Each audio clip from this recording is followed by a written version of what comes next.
UK, on DAB+, on your smart speaker, on your smart TV, and on your side.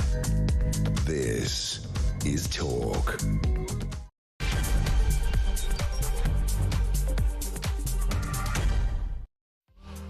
Good afternoon, this is Talk Drive. I'm Peter Cardwell. Misery for millions. If you've anything to do with Heathrow today or tomorrow, well, you're going to be affected by the fire that has happened there. As you probably know by now, Heathrow is closed until midnight tonight. A fire overnight, late last night actually, is affecting that. 300,000 people coming in and out. That's to say nothing of all the workers, all the people affected by this, the effect on the economy. We'll find out exactly what is happening there. And of course, for people in the area as well, in West London, they are without power. We'll talk to the Assembly member for that area in just a second and get the latest from Heathrow.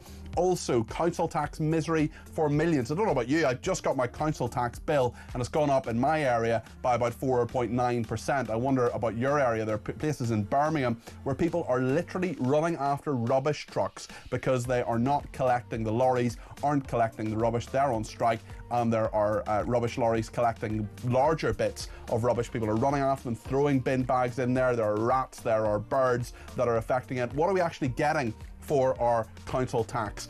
People in Birmingham may well be asking that question, but wherever you are in the country, I think a lot of people are saying it's going up in so many areas. It's a big expense for many people. It's far higher than the rate of inflation in many areas. What are we actually getting for it? We're going to talk about those couple of topics, get a dose of politics from Alicia Fitzgerald as well. We're back together again, the Burton and Taylor of political coverage, and we'll go to Nick Ellerby at Heathrow in just a minute as well to get the latest there. As always, I want your thoughts on this. Maybe you're a passenger, maybe you're someone caught up in this. Maybe you're a travel agent who has had to rebook so many different people dealing with the fallout from this huge national crisis that is happening. 0344 499 1000 is the number to call. You can text me 87222 with the word talk in your text. You can tweet me at talkTV. Follow me at Peter Cardwell. You can also send me a voice note, less than a minute please. We'll play out as many of those as we can between now and 7 o'clock. You can send me a WhatsApp text message or give me a ring on the main number 0344 499 1000. Plenty to talk about. Stay with us here on Talk. Well, let's go straight to Heathrow Airport. Nick Ellerby is Talk's correspondent down there.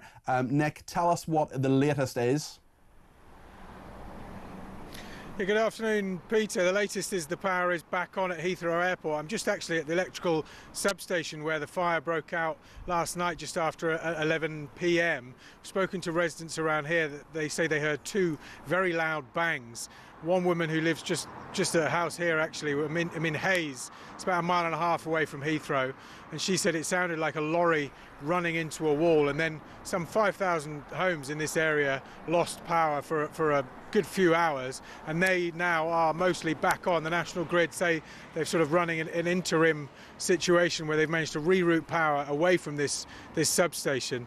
But in terms of the airport, Terminal 4 was the last terminal to get the power back on. That happened literally in the last hour.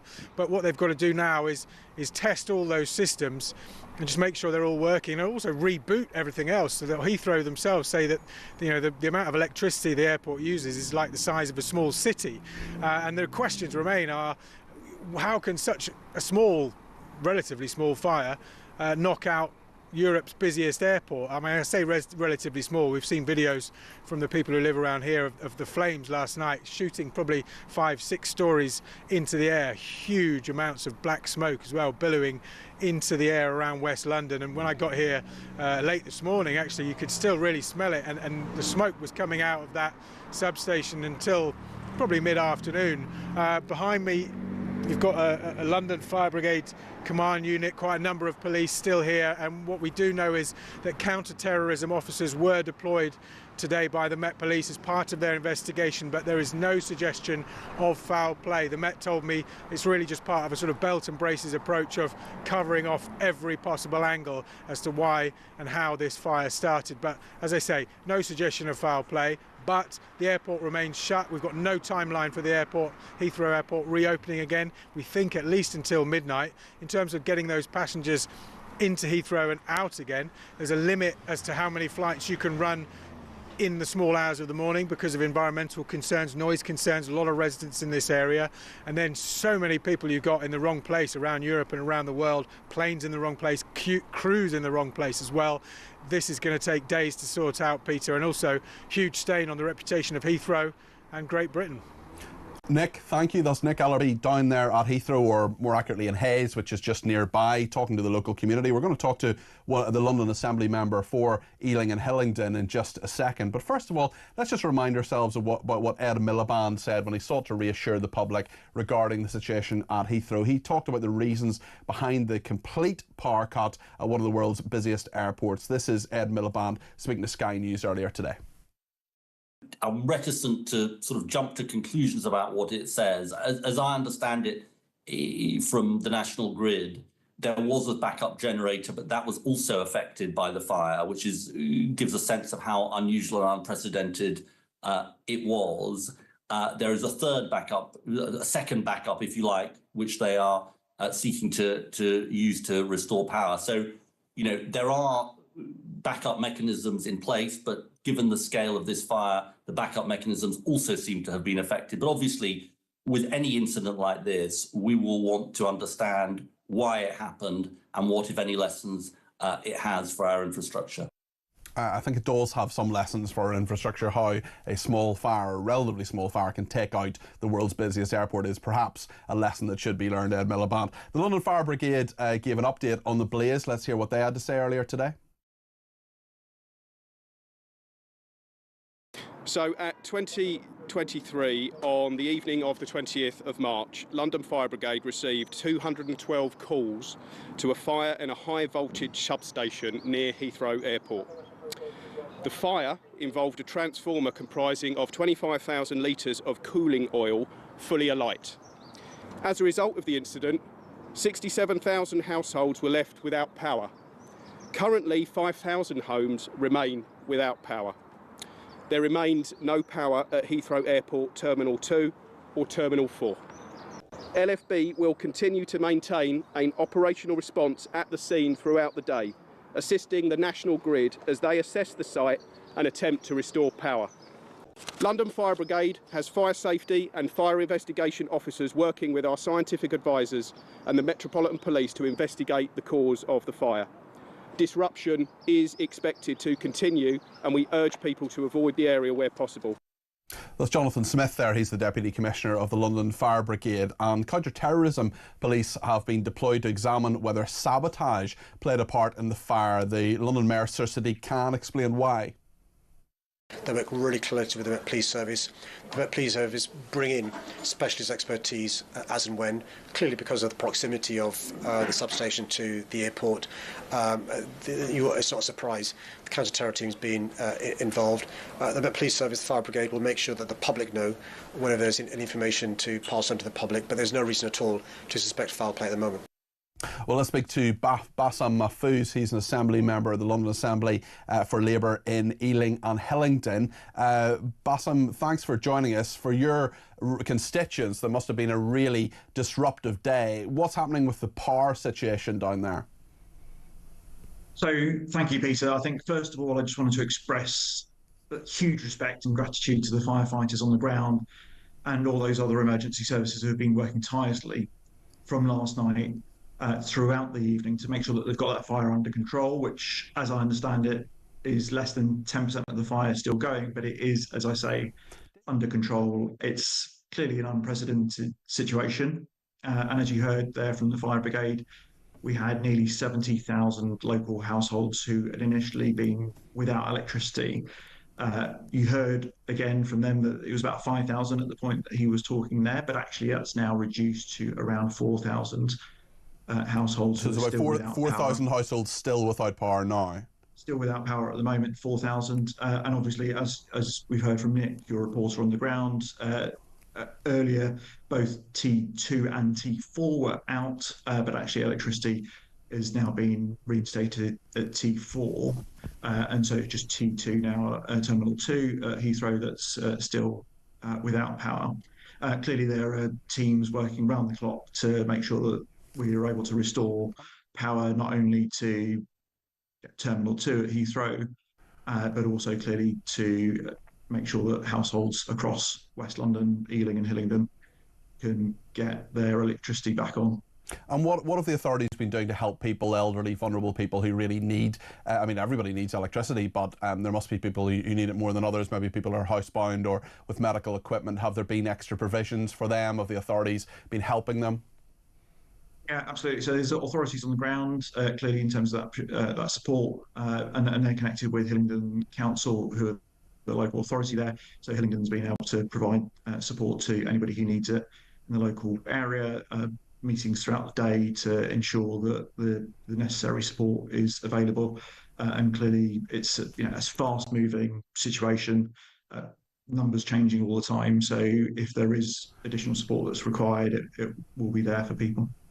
Excellent stuff. And do you see an end in sight for this, Bassam? What are you thinking will be the time? Obviously, it'll be a number of days before everybody who's in all the different parts of Europe and the world need to get to where they're going to get, and that's going to be very difficult for the aviation industry. But on the ground, for you, when do you expect life will be pretty much back to normal for your constituents in Ealingdon and Hillingdon and West London? So I'm really hoping at the pace that they are working at the moment, we can get electricity back switched on as soon as possible. Really difficult for me to be able to say that in terms of the timescale for them, but I think that's probably one of the first things that we'll see.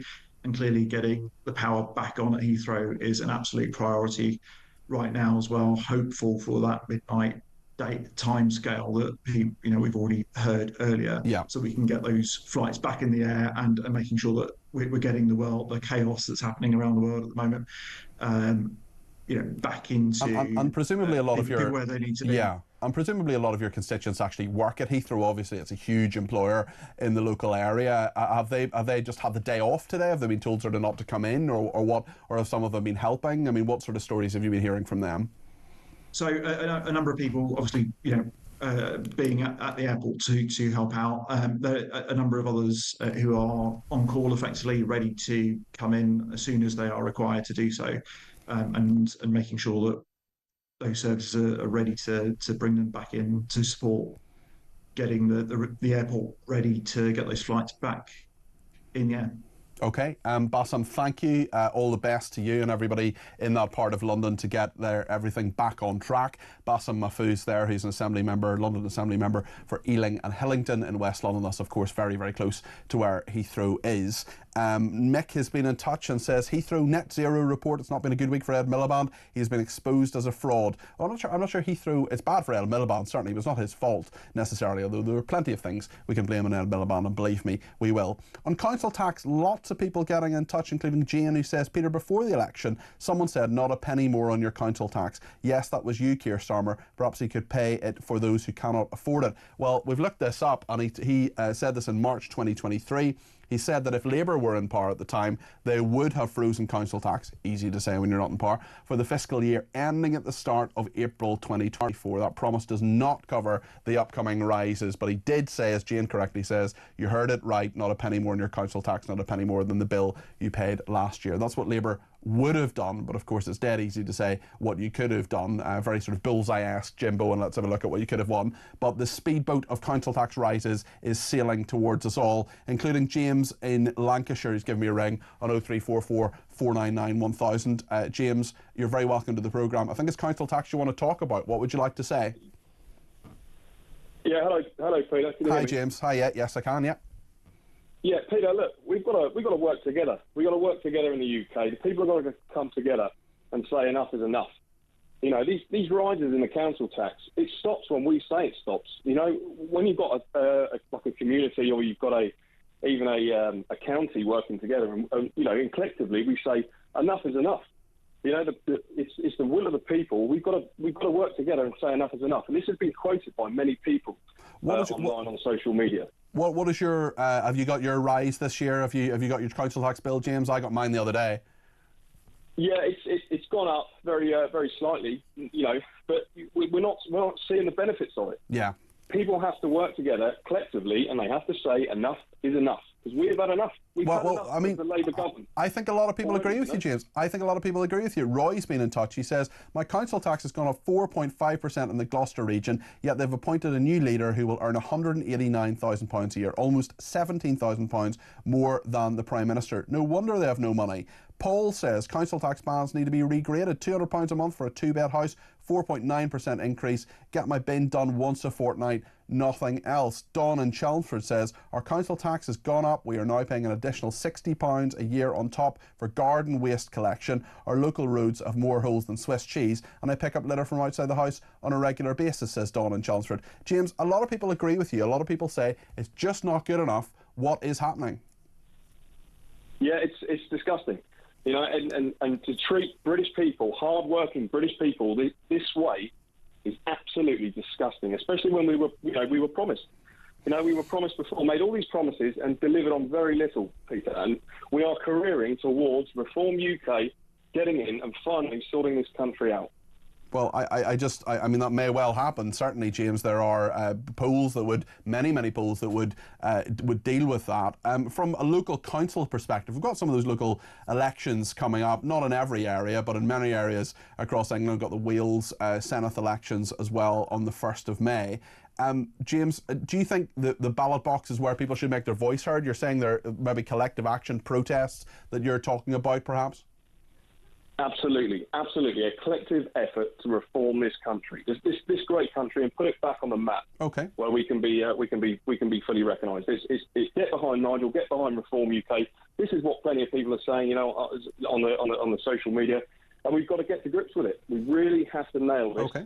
And get Reform UK in and start moving this country forward, putting us back on the map and looking after the hard-working British people. You know, especially the pensioners. Look after the pensioners. Okay. Look after the servicemen.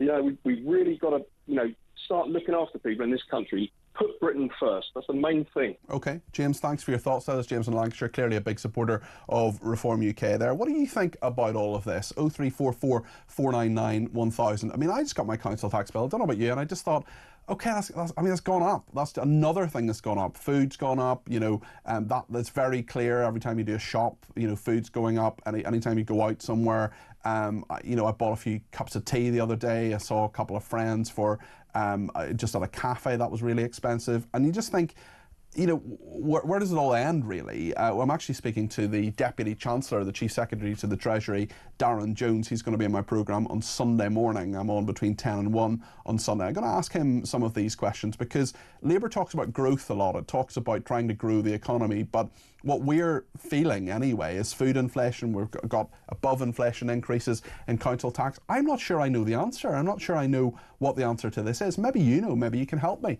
0344 499 1000. Some breaking news now. Heathrow says it is safely able to begin some flights later today. It's focusing on repatriation flights for passengers who were diverted to other airports in Europe. That's what a spokesman says. And that is, of course, lots of people who were told, right, you're flying to Heathrow, but actually they're in Paris or they're in Madrid or Glasgow. I saw some people in the news earlier who had spent, I think, over £900 anyway for a last-minute EasyJet flight down from Glasgow to London because they couldn't fly into Heathrow. I don't know whether they thought about the trains or not, but certainly this is affecting a heck of a lot of people. There will be some people who will get back to where they need to be today. We're going to talk about the counter-terrorism aspect of this in just a second with Ian Aitchison. He's a counter-terrorism and prison safety expert, because we cannot say that this wasn't counter-terrorism. There's no evidence of that apparently at the moment, but how often is there evidence and we're not told about it until a long time afterwards? We'll talk to Ian in just a second. We'll get your thoughts as well. 0344 499 1000. Stay with us here on Talk.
Well, the lucky ones have landed at a UK airport because they've obviously got options then to go by rail or road back down into London. So the likes of Birmingham, Manchester, Gatwick, they've all been taking flights, but actually others all across Europe have. So we've had people landing in Amsterdam, in Frankfurt, in Iceland, quite a lot landing in Dublin as well, and in Shannon Airport. Ryanair and EasyJet have both announced that they're putting on extra flights to help get people back to their destination. The prices of those flights, there's a little bit of exploitation, I would say, going on to a degree.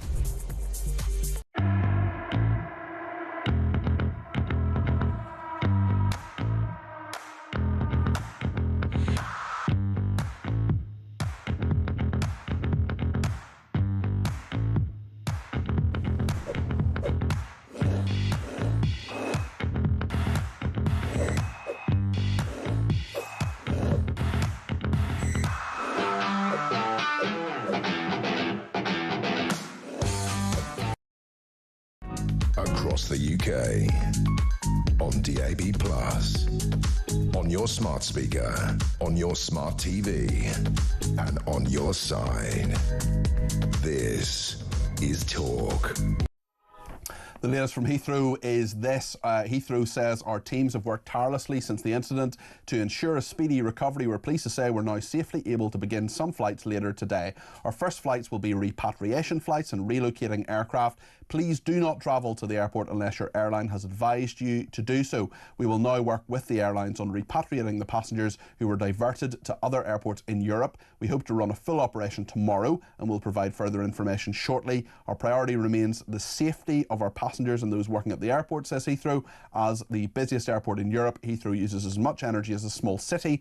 Therefore, getting back to a full and safe operation takes time. We apologise for the inconvenience caused by this incident. Well, what's behind the incident? That's the question. And can we rule out a terrorism motivation or some sort of operation? Well, let's talk to Ian Aitchison. He is a counter-terrorism and prison safety expert. Ian, no better man to talk to about this. We're told there's no evidence of foul play, but how often have we been told that there is no evidence of foul play and found out later that perhaps there is? What do you think of this? What could it be and what is it, do you think? Well, hi, Peter, and thanks for having me on again. I don't think we should read too much into the involvement of counter-terrorism policing at this stage. It would be standard for an incident of this nature and this impact to be investigated by them, if only to rule out sabotage. I mean, that's always a possibility, and we have to wait and see how things unfold. We've got hostile state actors coming out of our ears. We've got terrorists who normally try to murder people inside airports rather than knock out the electricity. And we've got environmental fanatics as well. So there's a lot of people potentially in the frame for such an attack, but I'm afraid I think it's much more likely to be an accident, which is equally as bad for our national resilience, really, because it just demonstrates and exposes our vulnerability when it comes to these single point of failure incidents that are able to basically shut down the UK's gateway to the world. And really, those questions will remain, certainly. I mean, certainly there are people who are speculating about this. You're saying we shouldn't read too much into it as standard procedure, but how soon will they know what has happened here, or is that a sort of how long is a piece of string question? Well, I would say that the counter-terrorism police will be working at pace to quickly rule out sabotage or rule it in, and that's simply because if it is a deliberate attempt to attack our infrastructure, it may not, be the only attempt, and we would need to really, double down on the urgency of investigating that. But I think there are bigger issues here. I think it's unlikely to be terrorism driven. And as I've said before, these are issues about the vulnerability of what we call our critical national infrastructure, and those are assets or processes like major transport nexuses that if they fell over could cause, and obviously have caused in the case of Heathrow, big societal and that's a really good point, Ian. And the question is really, what does that say about our vulnerability when okay, it looks pretty big, but it is nonetheless a relatively small fire outside Heathrow? It will, it may have been, there may be no foul play whatsoever, but what does it say to Russia, to China, to other places that could sabotage us, to say, right, you can take out the world's busiest airport simply by setting fire to something which is perhaps quite vulnerable to that? And the resilience aspect is a big question here, isn't it? Oh yeah, no, absolutely, and all the wrong people will be paying attention to it. But I mean, there's some really bizarre aspects to what we've seen here, and I'm afraid to say there are features of what's happened, as have been reported, that are very familiar with a country that is, in many ways broken. And that is, for example, the fire service are saying there were 25,000 litres of flammable coolant in that substation.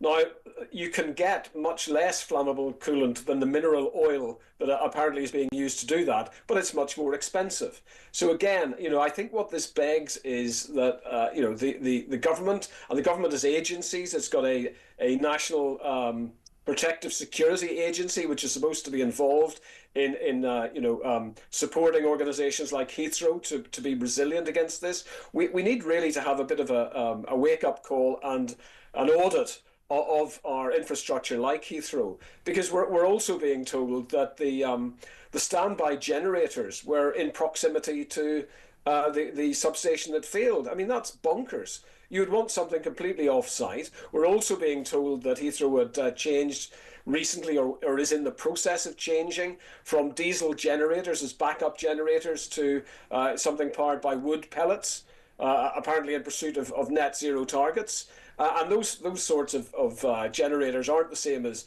the diesel generators you might have in a hospital that come on immediately. They have to be sort of fired up and so on. So they're plainly inadequate for the task here. And it does beg the question, who professionally within government is looking at all of these things and is gaming and producing the contingency plans? Because in this case, what is absolutely clear, given the amount of time and the catastrophic nature of the damage, has shown that we've got lots of holes in our defences. Ian, when you say who's looking at this in government, I really, really worry that the answer to that question is Ed Miliband. Ian, thank you for this. Ian Aitchison there, counter-terrorism and prison safety expert. Thanks to Craig, who's been in touch and says 3 simple ways to get the country back on its feet before our people start dying through being cold, lack of hospital care, etc. First, stop foreign aid. How can we be giving to others when we can't afford stuff ourselves? Well, that has been reduced quite dramatically by the government. It's gone down from 0.5% of what the country makes to 0.3%. Second, says Craig, stop all immigration unless they have sufficient funds to support themselves for 3 years. And third, stop net zero. What's the point of having carbon-free energy if there's no one alive to use it? Well, we're talking about that a little bit with Ian. And Alex in Devon says, Peter, how often have we been told it's terrorism when it's not terrorism? Works both ways. I wish the media would stick to the facts. It's as if you're wishing for a war. Can you all just calm down? I'm perfectly calm, Alex, believe me. And if there's no terrorism link to this fire at Heathrow, well, that's a good thing. And I hope that those lessons are learned. I hope that this doesn't happen again, and I hope that the world's busiest airport gets back to where it has to get to and getting people in and out of the country as quickly as possible, because that is obviously a huge impact on our economy. There are loads of people who will lose money today. I'm thinking about taxi drivers. I'm thinking about people who, restaurants and loads of different places in the area. To say people who there will be people on 0 hours contracts, cleaners and people like that, who will lose money because they won't be in work today and they won't get paid for work that they're not doing because of this. And I have sympathy for them. I want them to get back to work. Mick in Wallington says we can't afford unlimited migrants and taxes. James, your caller James is absolutely correct. Enough is enough, but nobody is listening. George. Well, plenty of people are listening to this, and you have been heard, Mick, and so has James.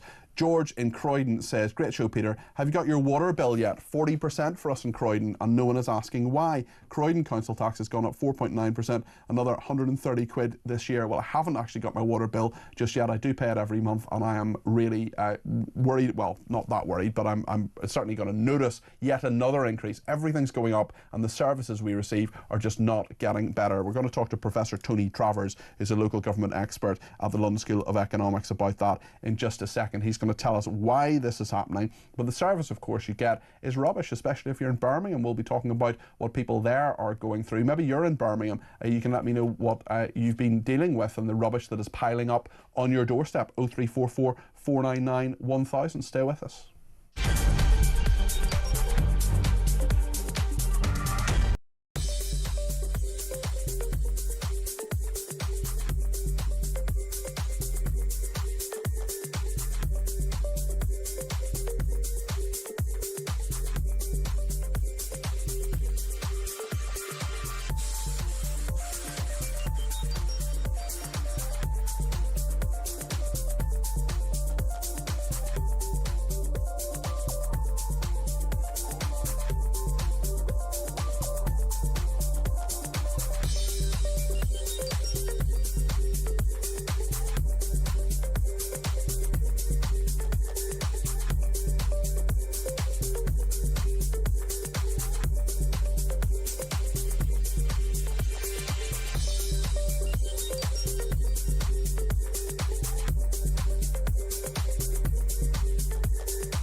UK.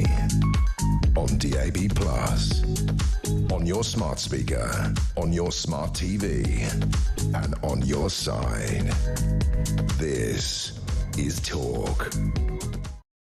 Let's hear the first voice note of Talk Drive today. It's from Andy about Reform UK. This is what Andy has to say. There's not another party really that can or even intimate into changing what's going on in this country. Yeah, the Tories can go, oh, we're going to do this and we're going to do that, but at the end of the day, they're to blame. They're to blame for Labour getting in and doing what they've done. Labour have got in, and on a lie, they've lied about everything they said they was going to do, and they've gone back on everything. You know, it's disgusting the way this country's looking and feeling at the moment. It's terrible. Andy, thank you. I'm going to guess by your accent, I could be wrong, that you're from the Birmingham area or Black Country or somewhere around there. Perhaps you could let me know, or anybody who's there, let me know what you think about council tax rises, especially in Birmingham. They're going to go up quite a lot, especially as they have last year as well, Birmingham Council in crisis. But there are so many councils right across the country that are raising council tax by a huge amount, 4.9% in my area. Other people have been saying that as well. Across England, the average council tax per dwelling is going to be £1,770. The typical Band D in England up £109 to £2,280 as well. Lots happening in Birmingham, the bin strike there as well. It's going to go up by 7.5%, following a 10% rise last year. And I mean, a number of people in touch about this already, including Jay, who says 5% council tax, 5.6% police, 6.3% fire. I live in a small block of 6 flats. They're skimming about £12,000 to collect one large bin every other week. It is scandalous. Lots of people annoyed about this. We're going to take some calls in a minute or two. But first of all, let's speak to Professor Tony Travers, who's a local government expert at the LSE, the London School of Economics. Tony, thank you for this. Why is council tax going up to such a degree, especially in places like Birmingham? I know that's a slightly separate case, but just give us the overall picture and then maybe the specific picture in regard to Birmingham and other places where it's going up to such a high degree. Sure. I mean, you have got right across Britain, actually, because you're absolutely right, there's a 5% average, or just over around 5% average in England, but actually in Scotland for the first time in a number of years, and in Wales there are increases in certainly Scotland higher than in England, and in Wales in some cases higher than in England. But in all 3 cases, and certainly in England, what you've got here is the accumulation really of 15 years pressure on councils' budgets. So their spending has been held down now since 2010. It's gone up a little bit in the last 3 or 4 years, but for a long period before that, it was held down.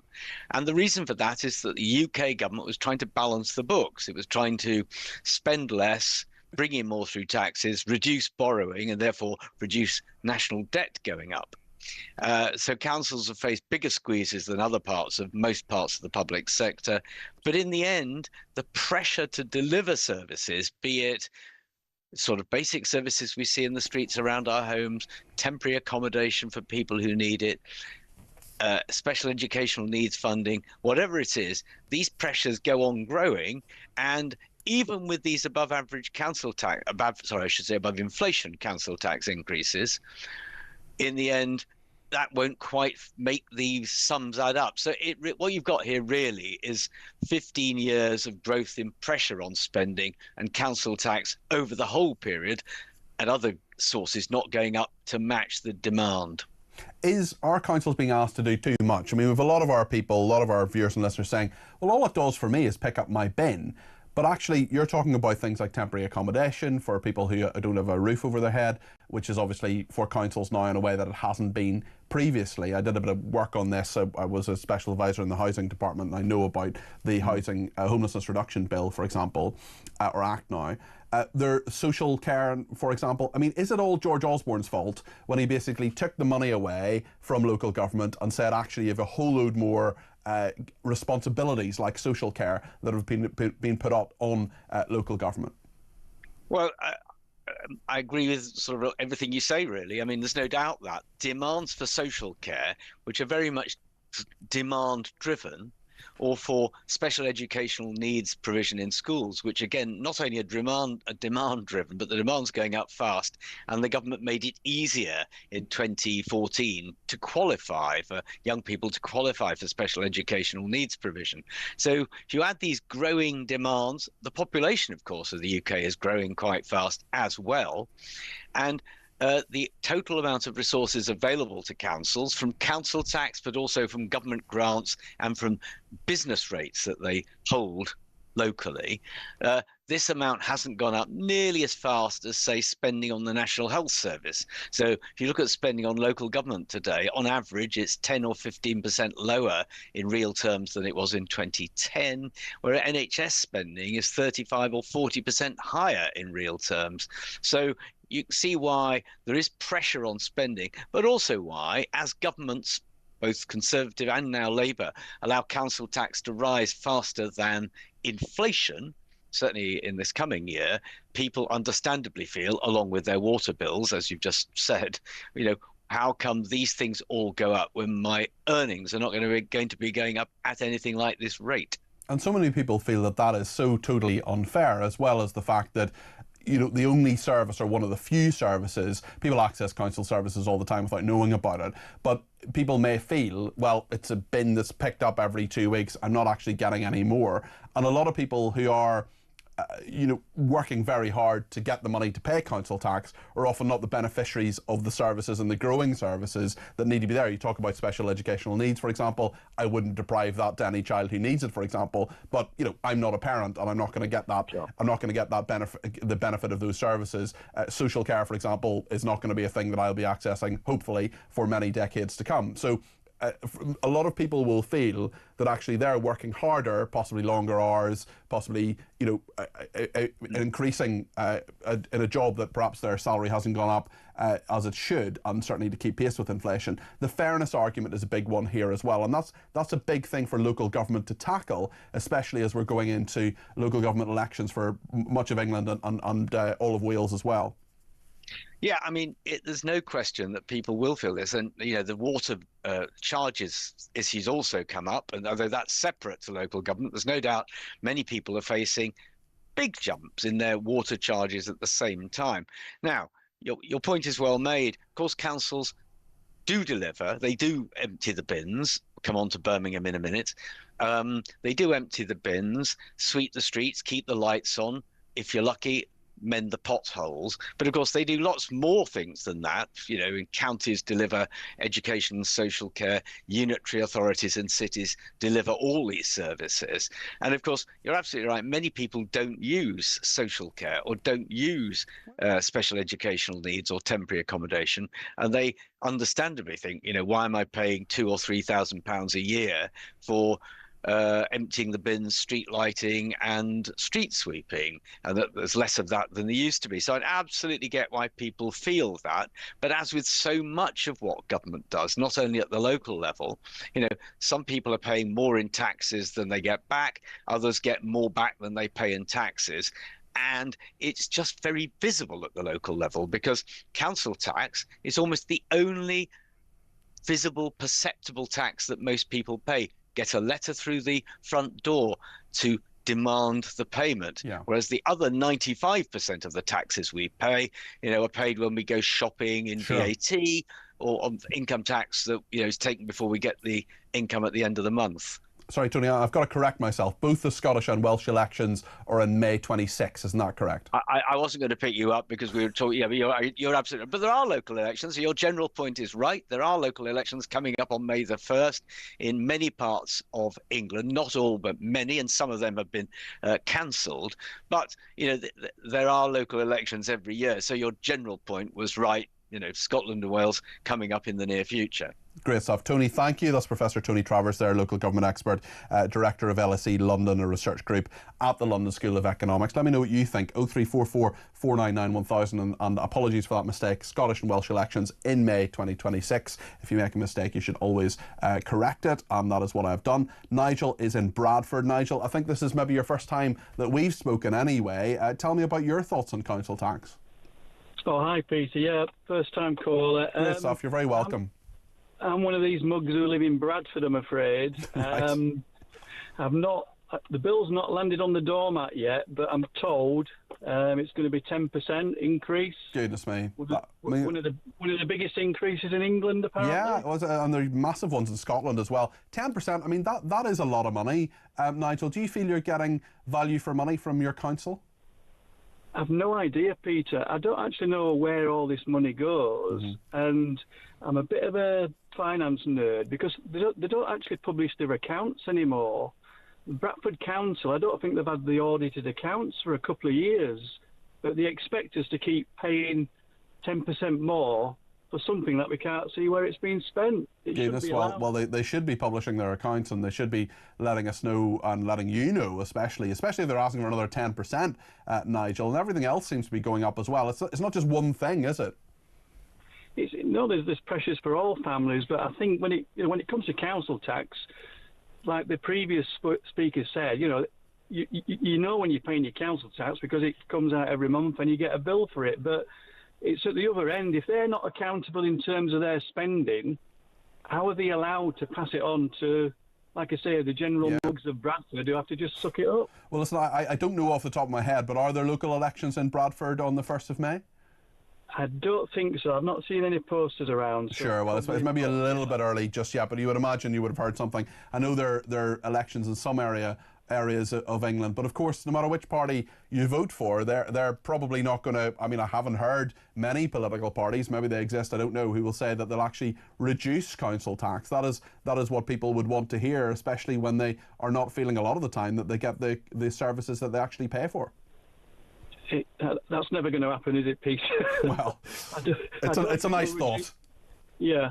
But just have a look. The Public Accounts Committee, they've published a report about this lack of transparency, so it's well worth looking at. I will have a look at that. Nigel, thanks for that. Give me a ring anytime. That's Nigel in Bradford there with his first call, hopefully not his last, to this station. You can join him on the air, 0344 499 1000. Thanks to Treacle and Bridgend as well. He pointed out that mistake I made earlier. It is the local elections, both Scotland and Wales, May 2026. Jane's been in touch and says perhaps the way to keep council tax lower is to scrap all these layers of government, get rid of mayors, have fewer councillors, get rid of police and crime commissioners, many quangos in councils, plenty of wasteful spending. No head of council should earn more than the Prime Minister. Jane, I agree with every single bit of that. And I have a question. We've asked it on my shows previously.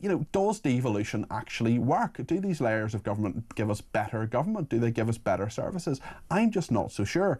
Dawn says, I wonder how history will see crazy Ed Miliband's net zero madness. He says, will it be like the Dr. Beeching Railways review? He destroyed our railways, and even today people blame him. Do you remember Oh Dr. Beeching, the comedy series? What have you done? There once were lots of trains to catch, but soon there will be none. I will not sing the rest of it, believe me.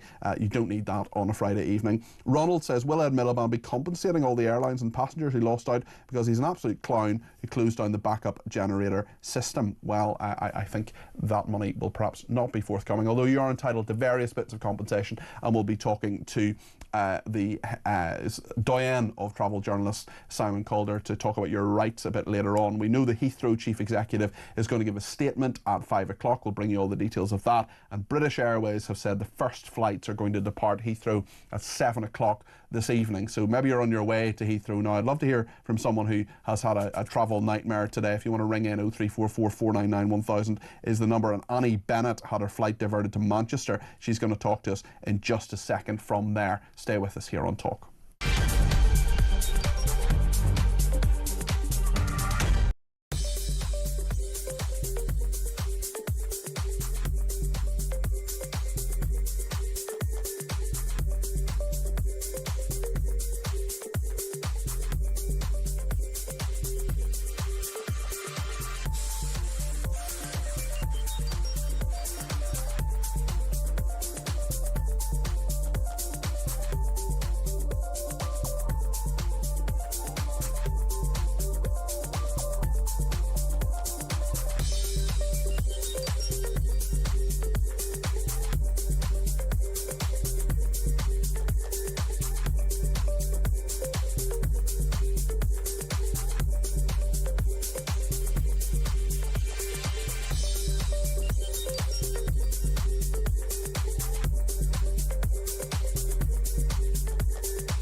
I'm afraid if you are in other circumstances, such as, for example, finding that you're booked on one of the Gulf airlines, Emirates or Qatar Airways, or indeed a North American airline, if you're overseas with one of those, then UK air passenger rights rules don't apply, and so you will be spending probably quite a lot of money, and you may well have to claim on your travel insurance. Yes.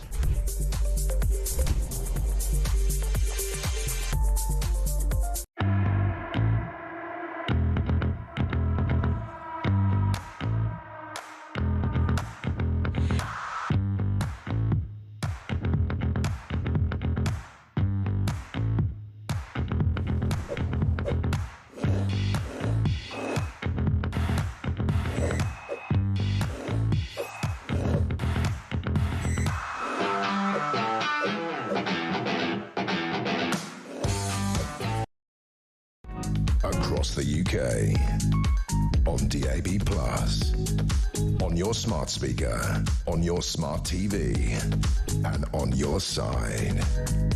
This is Talk.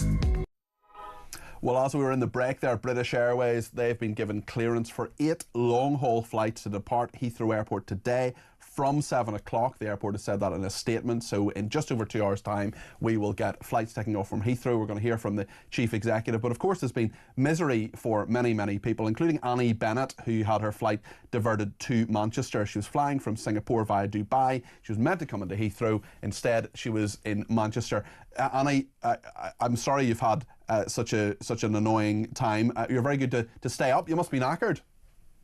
Yeah, I'm a little bit jet lagged, it must be said. We left Singapore at 1 p.m. British time, and I've really not slept much. So you've been up for over 24 hours? Yeah. You'll wake up in a few hours' time and go, did I do an interview with Talk? Was that something I did? Is that something I did? Did I dream it? Yes, exactly. So talk me through what happened. You're on the plane then from Dubai, and you're meant to land at, what, 7 o'clock in the morning, something like that? Yeah, it was due to land at 7 a.m. and at about 6:15, the pilot came on the PA and said, "Ladies and gentlemen, we have some bad news for you." They always talk like that, don't they? Yeah. Oh, yeah. It's all very smooth, all very calming. He said, "We've got some bad news. We're going to have to land at Manchester," or a very short sentence to that effect. Right. And then went on to tell us what the temperature was outside. Minor issue. Yes, I know. But the whole airplane around me gasped and was like, "What? What's going on?" Surely they would have known before then, Annie, because I mean they told you at 6:15 this morning. I mean the fire happened many hours previously. I think it was about 5:30, was it? Because we looked at the news on the plane because we could watch. It was about 11:20 last night, actually, our time last night. So there would have been a gap of over 6 hours, nearly 7 hours actually, from the fire to him telling you actually we're arriving in Manchester. But maybe they just hadn't their ducks in a row. Yeah, yeah. I mean, it was that late from us because when we took off from Dubai, it was 3 a.m. Dubai time. I can't translate that. Don't worry, Annie. It's sort of not worth it by this stage, as long as your watch is at the right time. So what happened? You landed in Manchester. What sort of time did you get to Manchester then? Were you late to get in there? We got to Manchester only about 10-15 minutes after we were due to get to Heathrow. Okay. I think Heathrow landing time was about 10 to 7, and we landed about 5 past, something like that, at Manchester. And we were all a bit wide-eyed. What are we going to do? I mean, the lady in the seat next to me said that she lives in Nottingham, had driven down to Heathrow to catch the plane. And she wasn't sure whether she'd actually be able to get her car. None of us knew how accessible any of the airport was. But we offboarded, we went through, all the customs and the passports and everything. But our airline that we flew with, Emirates, had people all around saying, "No, we've got coaches for you. Just, go out the door, turn left. Coaches are there." So we were all very much looked after. So as much as they could, they seem to have done. They kept you informed when they knew, of course, and they got the coach. So you went on the coach then to Heathrow, did you? To Heathrow, that's right. But it wasn't the Heathrow terminals. We were taken to a hotel just outside the terminal. And it was a little bit chaotic because obviously there were loads of coaches coming because, the plane I was on, there was quite a few people on there. Yes. And so all these coaches were turning up. And it was just sort of, they were doing what they could. They were trying to direct people, and they had the Emirates people at the hotel as well. But I felt quite sorry for people that obviously needed to get cars or needed to get train connections because they were just sort of stranded at this hotel. Right, what do we do now? Luckily, we had someone coming to pick us up. But I really felt for those people that didn't, because what would they do next? Yeah, well, there's a lot of stranded people. So you got back then. I think you live near Eastbourne. What sort of, right. how much later back were you than you would have been otherwise?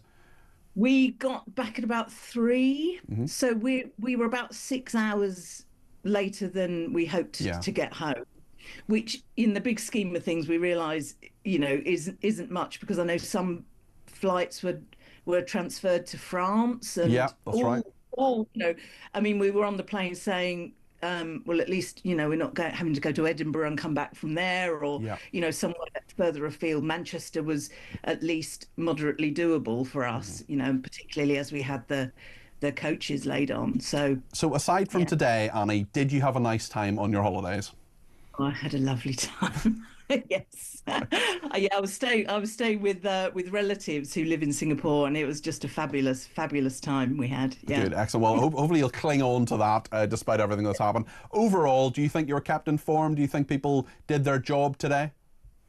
Yeah, particularly with the airline, they were really spot on. They had people, at the desk. They had people waiting for us as soon as we got off the flight to say, this is what's going on, this is what's happening.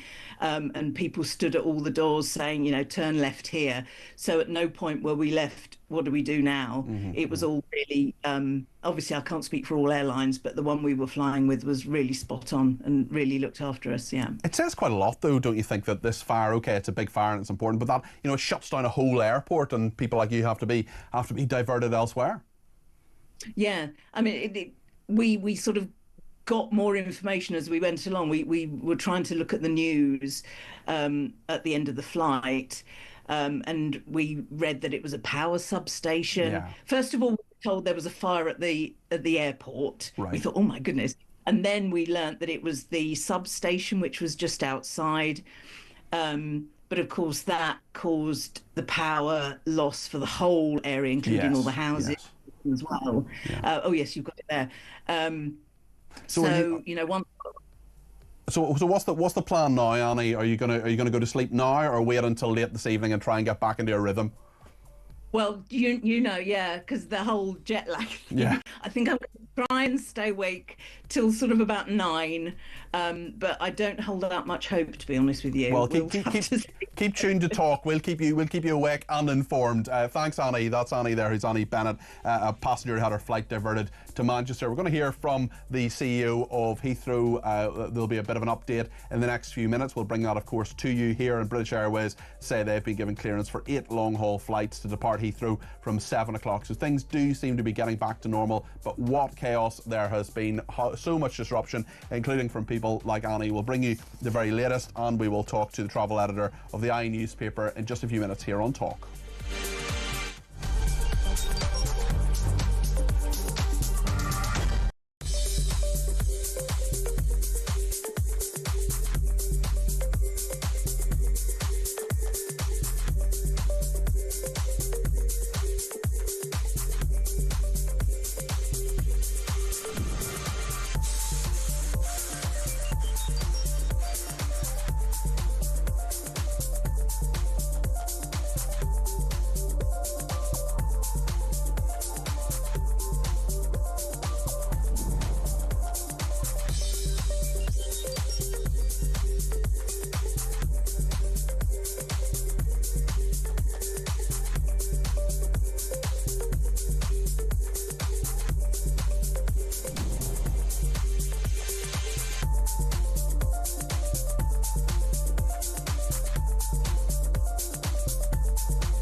the UK.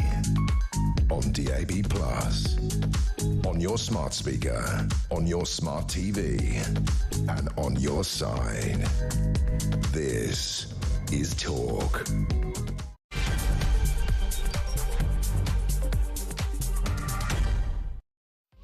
Good evening, this is Talk Drive. I'm Peter Cardwell. It's just gone 5 o'clock, and if you're flying today, or if you're one of those people who should have been flying today, there is some news, and that is that the flights should be resuming around 7 o'clock from Heathrow. It has been shut down for the guts of 24 hours because of a huge fire. We'll get the latest from Sophie Lamb. She's the travel editor of the I newspaper. We understand there's some sort of statement from the chief executive of Heathrow coming soon. We'll bring you the details of that as soon as we know it. We'll also talk about the big issue that you want to talk about today as well, which is council tax. Loads of people getting in touch about it, including Mark in the Orkney Islands, who says his council tax has gone up by 15%. Lots to discuss on that. Let me know your thoughts on any of the topics we're discussing today. 0344 499 1000 is the number to call. You can also give me a ring about the quarter of people who can't get an NHS dentist appointment, resorting to using pliers or getting turkey teeth in Turkey. Let me know if you're one of those people or have considered it. 0344 499 1000. You can text me 87222 with the word talk in your text.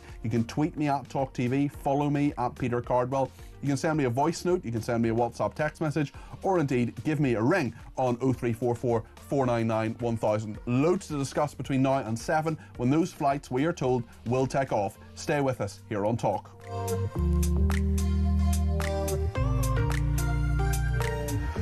Well, more than 1,350 flights have been affected by this fire that happened just outside Heathrow. Let's get Sophie Lamb's view. She is the travel editor of the I newspaper. Sophie, thanks for joining us this evening. What's the latest? Hi there. So we've just heard that Heathrow is going to sort of do a gradual phased reopening for a select number of British Airways flights this evening, and it hopes to operate as normal tomorrow, but I don't think anything is going to look normal this weekend, and possibly even into early next week. The disruption is huge. Planes are all over the place, in places they weren't expected to be. Crew are not where they were planned to be. People have exceeded their legal flying hours, which means new crew will have to be flown out to meet some of those planes. So the disruption is massive, and it will go on for days.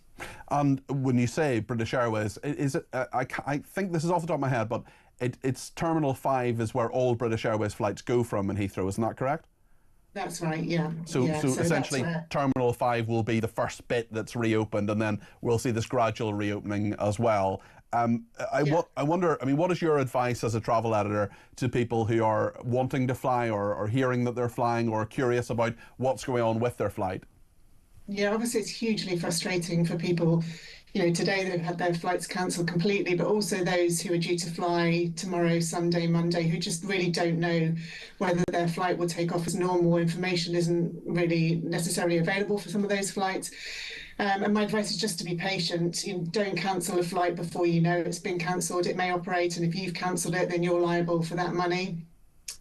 So I would say kind of make best use of airlines' websites, social media channels, flight tracking websites, just to kind of find out where your flight is at that point, if it's likely to depart over the weekend, what the disruption looks like, and to find out your options. Don't rely on call centres, don't rely on airlines necessarily contacting you. It's really kind of about being proactive, but also a bit patient as well, if you can be. Yes, and a lot of people being told that actually, this will take time. How patient should people be? Do you think? How realistic do you think people need to be? Maybe they're stranded somewhere else. I'm talking about people sort of coming into Heathrow and coming back to Heathrow if they happen to now be in, Schiphol or Madrid or something. Yeah, and the responses I'm seeing are really varied. I've seen one passenger who has been put up in a very luxurious suite near Dubai Airport. He's very happy with his temporary accommodation. Others who've got no idea whether they should be going to the airport or not. Obviously, people have many different reasons why they need to travel, and some of them are really urgent. So I would say if you really urgently need to travel, be proactive and look at other flight options. Maybe there are other flights departing to kind of nearby airports, Gatwick, Birmingham, Luton, Southampton, that you might be able to get yourself on. And if the airline isn't responsive, you have your rights to book those flights and then claim back the money yourself if you can't make contact with your airline. So it really depends on how urgently you need to travel. But if you have a bit of flex, then wait and see what your airline's saying. What's your advice to, well, sorry, not what's your advice. I suppose my question is, what is your opinion on how Heathrow and the government have handled this today? I mean, I would say, we haven't seen disruption like this for quite some time. We saw the 9/11, the ash cloud, the pandemic, kind of there's sort of similar big scale disruptions like these. You kind of hope each time that lessons are learned. I think the most frustrating thing time and again is a vacuum of information for passengers. It's not being kept updated. I can see that some people have been getting really good responses, whether that's through sort of DMs on social media or emails or phone calls, and others are just getting nothing. And I think it's, first and foremost, passengers need to know what's going on. Even if there is no real update, they need to kind of know what their options are, whether they should sit back and wait, whether something's going to change imminently. So it's that vacuum of information that's really frustrating, and it sort of doesn't seem to improve each time these kind of things happen. Sophie, thank you. Sophie is the travel editor at the iPaper. Let's go to Toby Harris now. Lord Harris, he's the chairman of the National Preparedness Commission. I know Toby has lots of expertise, security, resilience. I know you've advised a lot on counter-terrorism policies as well. Was Heathrow ready for this, do you think, Toby? Well, I think, as Sophie Lamb's just said, you've got to learn lessons after events of this sort. And I think there are quite a number of lessons which do need to be taken from what's just happened. I mean, the first is, what was, and we still don't know, and it's still being investigated, what was the cause of the fire which produced this disruption? We've seen a sequence of fires in different parts of Europe, apparently caused by arsonists, apparently potentially involving hostile states. I certainly hope this wasn't one of them, but we do need to know the answers. That then raises questions as to why this fire was so devastating, why it took out the substation and apparently the backup substation. But I think the question which the passengers will be asking tonight is, why was that loss of power so devastating for Heathrow? Because although I appreciate Heathrow is a very large user of electricity, you would have expected them to make sure they had backup power supplies and alternative sources of power. So there urgently need to be lessons learned for that. Any big organisation like Heathrow Airport has to have preparedness plans, resilience plans for the unexpected happening. And I hope they will be reviewing those after the events of today to see whether or not they did all the things they could have done to prevent this degree of disruption. And secondly, to ensure if the disruption was going to occur, that passengers were properly informed, that the right arrangements were in place so as to make this event as minimise the trauma for the many people affected. Toby, you talked there about resilience, you talked about how devastating this has been, and what do you think it says about the fact that our largest national airport, one of the busiest airports in the world, can be brought to a standstill by a fire that wasn't even on the site? Obviously it's related to the site itself, but that will be very worrying to a lot of people. And there will be, as I spoke to a counter-terrorism expert earlier today, who said all the wrong people will be looking at this, will be referencing this and thinking about it. And that, as we know, we've been told there's no evidence necessarily of any sort of terrorism or hostile act or hostile state that has been involved here. But it does speak volumes, doesn't it? Well, I think it highlights that Heathrow Airport, but indeed an awful lot of our national systems, are potentially very vulnerable. They are potentially open to disruption, whether it's in power supplies, cyber attacks, physical disruption, physical sabotage. All of these are things that are possible. And what you need to do in advance of these events is to have proper contingency planning. How will you respond? What is your backup? What are your alternatives? The finance sector stress tests various economic things that can happen, so that they know how they'd respond, what the implications are, and identify the vulnerabilities so that they can help patch them. That's something you need to do for all of our infrastructure, including something critical like an airport. Toby, thank you. That's Lord Harris. Toby Harris there is chairman of the National Preparedness Commission. He has expertise in all sorts of areas, security, resilience, and has advised on counter-terrorism policies. This morning, Ed Miliband sought to reassure the public regarding the situation at Heathrow. He spoke to Sky News and talked about the reasons behind the complete power cut at one of the world's busiest airports. This is what Ed Miliband said. I'm reticent to sort of jump to conclusions about what it says. As I understand it, from the national grid, there was a backup generator, but that was also affected by the fire, which gives a sense of how unusual and unprecedented it was. There is a third backup, a second backup, if you like, which they are seeking to use to restore power. So, there are backup mechanisms in place, but given the scale of this fire, the backup mechanisms also seem to have been affected. But obviously, with any incident like this, we will want to understand why it happened and what, if any, lessons it has for our infrastructure. Jonathan Smith, who is the Deputy Commissioner of the London Fire Brigade, also gave an update a bit earlier today on what's been happening at Heathrow. So at 2023, on the evening of the 20th of March, London Fire Brigade received 212 calls to a fire in a high voltage substation near Heathrow Airport. The fire involved a transformer comprising of 25,000 litres of cooling oil fully alight. As a result of the incident, 67,000 households were left without power. Currently, 5,000 homes remain without power. There remains no power at Heathrow Airport Terminal 2 or Terminal 4.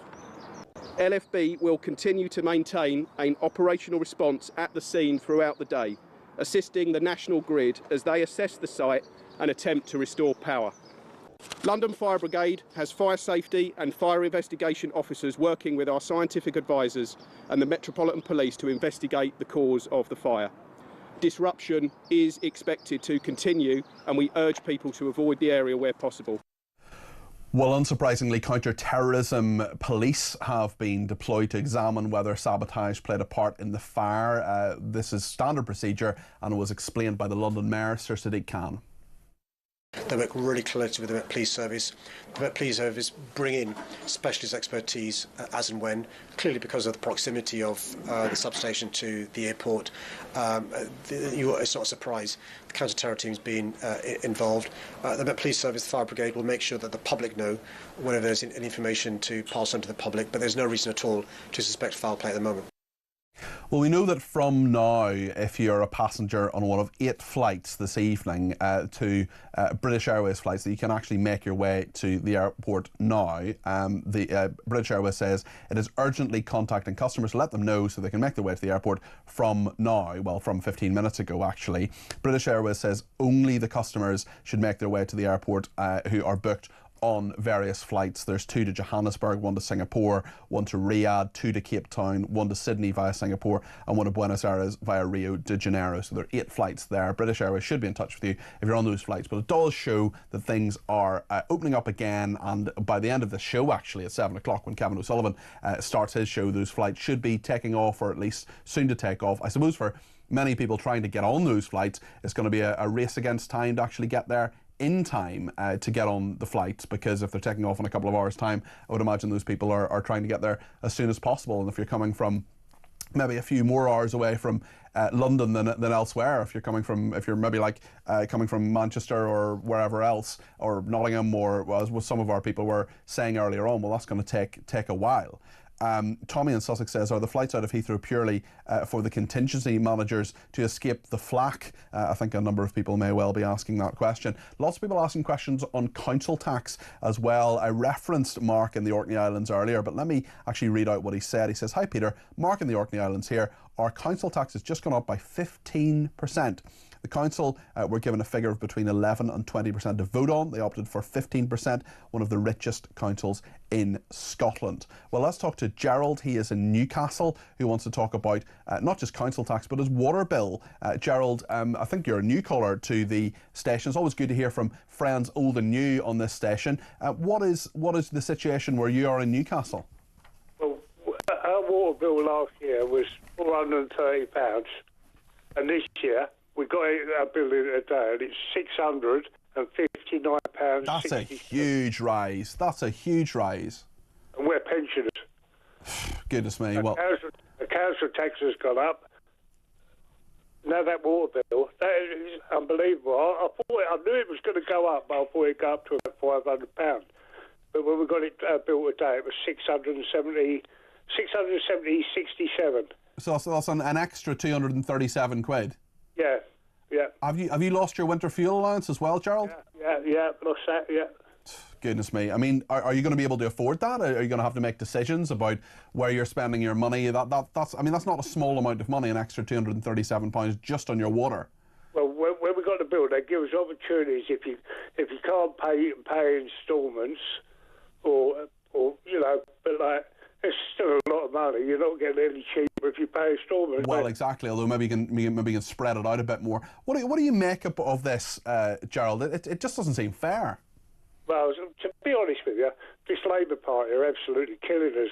And I see Miliband on there talking about Heathrow Airport a little while ago, and he has not got a clue what he's on about, has he? There's the one backup and there's two backups. It's just unbelievable. Well, I think a lot of people will agree with you, and actually we've got a texter here who says, I keep hearing Heathrow should have had a backup plan, well, like Ed Miliband's windmills. So a lot of people lacking faith in the government like you, Gerald.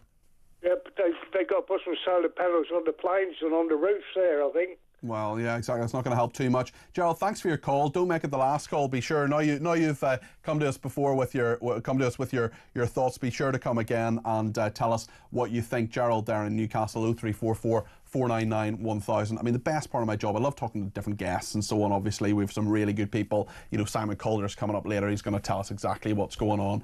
But actually hearing from you basically, I always like that. Different perspectives. Gerald's perspective there. We get as many callers as we can on all of my shows. I'm on today, of course, till 7 o'clock. Kevin O'Sullivan will be in this studio between 7 and 9, and then What Just Happened will be on between 9 and 10. And I'm on tomorrow and Sunday between 10 and 1. And actually on Sunday, might need your help with this actually, Darren Jones, he's the Chief Secretary to the Treasury. So he's the number 2, basically, to Rachel Reeves. He is putting together the final touches to the spring statement, which is coming out on Wednesday, what Cammy Badenoch calls an emergency budget, but it's the spring statement. We're all going to feel a bit of pain from that. What do you want me to ask him? What do you want me to ask Labour's Darren Jones, the sort of number 2 Deputy Chancellor, essentially? Let me know. If you have any thoughts on that, text them in 87222 or send me a WhatsApp text message on 0344 499 1000. Let me know what you think I should ask him. I'll maybe ask people again tomorrow between 10 and 1 when I'm on my show here from 10 o'clock tomorrow morning. Dave's been in touch about dentists. He says, I was deregistered from my dentist through the lockdowns, Cardi B.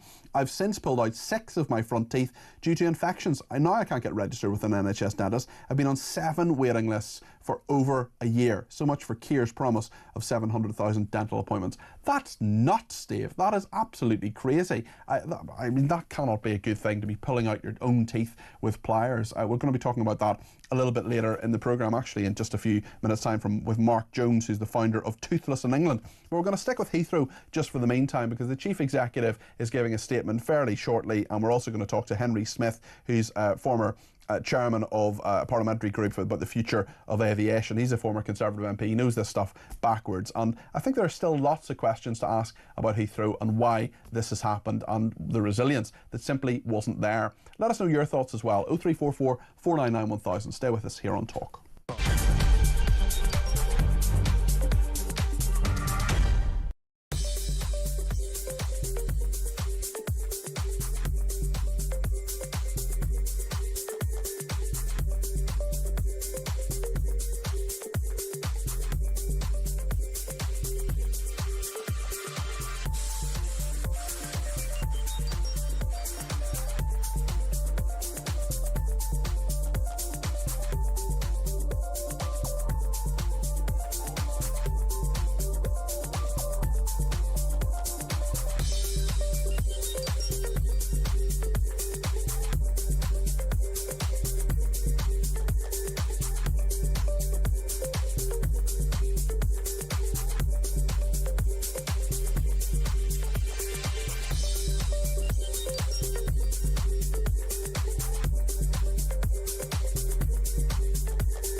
I'm afraid if you are in other circumstances, such as, for example, finding that you're booked on one of the Gulf airlines, Emirates or Qatar Airways, or indeed a North American airline, if you're overseas with one of those, then UK air passenger rights rules don't apply, and so you will be spending probably quite a lot of money, and you may well have to claim on your travel insurance.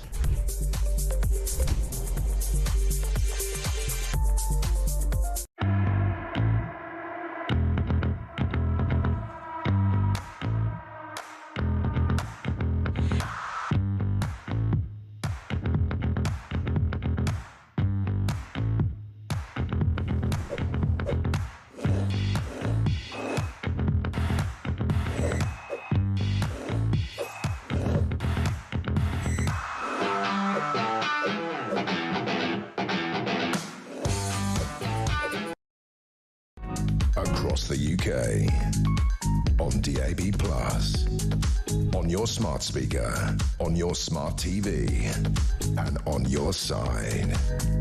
This is Talk. Philip's given us a ring from Dorset. Philip, you're a new caller as well. Lots of new callers today. Great to talk to you. I understand you used to work in the gas industry and you know about the contingency plans that should be in place for this. What do you think happened here, and did it happen in the way that it should have happened? Yeah, hello, Peter. Hi, great Philip. show. Great show with the rest of your colleagues. Thank you. Yes, I used to work in the gas industry up until a couple of years ago, and every year we had to undertake an emergency procedure that was set by the supplying industry. And it used to simulate various options, and some of those options was the elimination or the takeout of critical national infrastructure sites, of which we have in the gas industry. So we had to plan contingency measures in the case of this happening. Now, what I find surprising in this case of Heathrow, which is a critical national infrastructure site, sure, that they haven't got or didn't seem to have contingency plans in place, because it would seem strange to me that if they did have a backup system, whatever that may be, it's in the same site as this. And it shouldn't be. It should be somewhere totally different, shouldn't it? Exactly, because if somebody decided to plant something in that site, then it would take out not only the main supply but also the backup supply as well. Yeah. So I just find it very, very strange. Like I said, in the gas industry, we have to do this on a yearly basis. Mm-hmm. We have to have contingency plans if a major site supply was terminated. For example, the gas coming into the terminals from the North Sea and places like that. Yes. Well, that's a fascinating perspective, Philip. I mean, they say, lessons will be learned. In fact, the Transport Secretary, Heidi Alexander, I don't think we've heard from her today. She said she'd spoken to Heathrow Airport's Chief Executive about any lessons that might be learned for the future following the fire today. Philip, I mean, that's sort of not good enough, is it? Because, a fire at a substation taking out a whole airport and literally hundreds of thousands of people affected by that, to say nothing of the huge effect on the economy. Yes, that's right. I mean, it's not only the disruption, the major disruption, everything else that's occurring at Heathrow, but it's nationally as well. This is going to hit us as a country. Yeah. With regards to the financial implications of all this. I just find it extremely strange that this has happened, and it's taken such a major thing for the system. I just find it very, very strange that they haven't got alternative backup systems in place for it. Really interesting to talk to you, Philip. Thanks for your thoughts there. That's Philip in Dorset there on his first call to the session. Just to say, if you do ring in, please do put your, and you're on the air, please do put your telly or your radio on mute, because we're on a slight delay. It's 14 seconds or something like that, a very, very slight delay, but you can sort of hear that in the background. But Philip, really, really interesting to talk to him. Let's talk now to Henry Smith. He's the former chairman of a parliamentary group that looked at the future of aviation. He's a former Conservative MP for Crawley, which of course covers Gatwick. Henry, what do you make of what's happened in the last nearly 24 hours now? Well, good evening, Peter. I mean, this is a significant failure. This is a result of broken Britain. The fact that Heathrow Airport, one of the busiest airports anywhere in the world, and absolutely critical to UK international connectivity and trade, can be taken out by a substation failing and then the backup system failing to fill that void is deeply embarrassing for us as a country.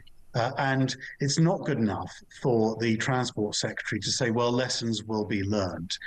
This is something that should never have happened in the first place. And whether it is a result of a terror action or a foreign state, Russia has been mentioned, causing sabotage. We're told there's no evidence of foul play so far, Henry, but we're often told that. There's no evidence of that, and I think that is probably unlikely, or whether, as more likely, this is just a failure of the system. The point is that backup should have worked, and there is suggestion that Heathrow recently removed all of their diesel generators in a drive for net zero and sustainability, and had put in place a bio backup generator that failed when it should have kicked in when the main generator was taken offline. Regardless, this shouldn't happen, and this is something that, as I say, is deeply damaging to the UK economy and deeply embarrassing. It is embarrassing, isn't it? Reputation. It's embarrassing and it's worrying. And if there is a backup generator that's wood pellet fired or whatever, the fact it didn't work, I mean, there should be contingencies for all of this. Look, fires happen, things happen, but as you say, there should be resilience. And it says a lot about Heathrow as an airport. It is the world's busiest airport. It's, of course, the biggest in Europe as well. But if you can't rely on Heathrow, which should be a jewel in the crown of what our country does, because it's a hub airport as well, lots of people change flights there to go to America, to go to lots of different parts of the world. I mean, this is hugely embarrassing, isn't it? And very damaging for the UK as a brand. You're absolutely right. And obviously Heathrow Airport will have some very searching questions that they will need to answer on this. But the government can't just hide behind Heathrow and this being just a problem for Heathrow Airport Limited. This is a key piece of national infrastructure, as you rightly said, and your previous caller, Philip, was absolutely right in explaining. And the government should be taking much more of a front foot on this and demanding to know why the backup didn't work, and also should be playing a key role in ensuring that key pieces of national infrastructure like Heathrow Airport have the resilience there that don't fail. So this isn't just something for the company that runs Heathrow to address, although they need to do that. This is really something the government should be taking much more of an interest in. And I haven't heard the Transport Secretary really come forward with any strong ideas or solutions to this, or the aviation minister or Ed Miliband as the net zero minister. Really, they should be front and centre today. I haven't seen anything from Heidi Alexander today. I've seen the statement that she said that she's spoken to Heathrow's chief executive, but I haven't seen her out in the media at all, actually, and that's something that maybe that'll be sorted out in the next little while. But actually, I just wonder, when you think of the pressure on other airports, of course you represented Crawley, Gatwick will have taken a lot of the brunt of this, as will a lot of other airports and other parts of the transport infrastructure, because this has happened. Yes, the other airports in London and across the UK would have had to step up, but airports like Gatwick are already pretty much at capacity, so their ability to be able to absorb extra flights is limited. And the damage to Britain is that these flights will have either had to have gone back to the US if they were coming from there, or they would have had to have been diverted to places like Charles de Gaulle in Paris or Schiphol in Amsterdam or Frankfurt. And when airlines and businesses are making decisions on where to invest in the future, they will want to invest in places that they know are reliable in terms of their infrastructure. And as I said at the very beginning, this is really symptomatic of broken Britain, of Britain that only just about gets by. And if one piece of the puzzle is taken out, then the whole of the infrastructure collapses. Is the Labour government out of its depth on this, Henry? Well, I think they are. And I think what is clearly evidence of that is the fact that the Transport Secretary, the Secretary of State responsible for this key piece of infrastructure, is apparently nowhere to be seen today. Well, we've heard a bit from her. Perhaps we'll hear some more, I would imagine, over the weekend as well. Henry, thank you. That's Henry Smith there. He's the former chairman of an all-party parliamentary group on the future of aviation. He's a former Conservative MP representing Gatwick, and we know that the Chief Executive of Heathrow speaking at the moment. Will bring you some lines from him in terms of what he has said. And just speaking about whether the government's out of its depth here and whether there should be some accountability, well, we're going to get that actually on Sunday on my programme, which is on between 10 and 1. And Darren Jones, who is the Deputy Chancellor, essentially Chief Secretary of the Treasury, he's going to be on with me, as is the Shadow Chancellor, Mel Stride. So lots to discuss before the spring statement on Wednesday, but I'm sure the fallout from Heathrow will be part of those questions as well. Let me know if you have any questions that you think I should ask. Text me, send me a WhatsApp message. Heathrow Airport's Chief Executive Thomas Woolby has apologised to passengers. This has just happened in the last few minutes. He's apologised to passengers disrupted by the closure of the airport today, but defended its response, saying this is as big as it gets for our airport, saying that we cannot guard ourselves 100%. That is Thomas Woolby, who is the Chief Executive of Heathrow Airport.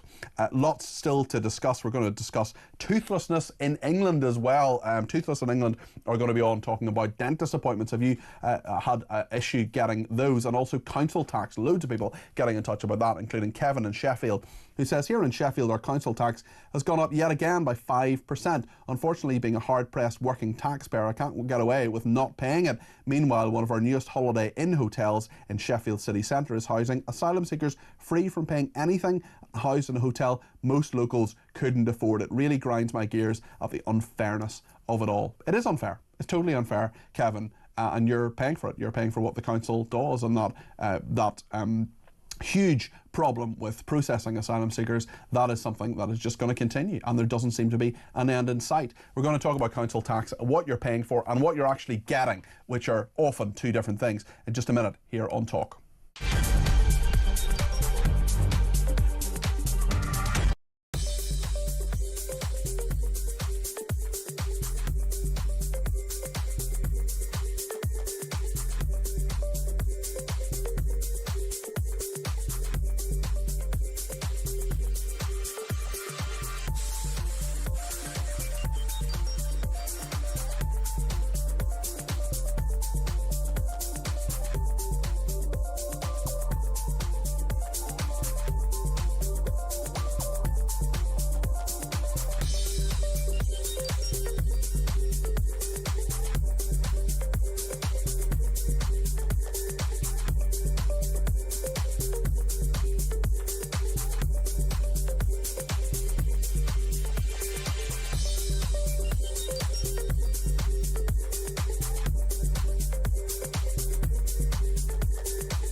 across the UK.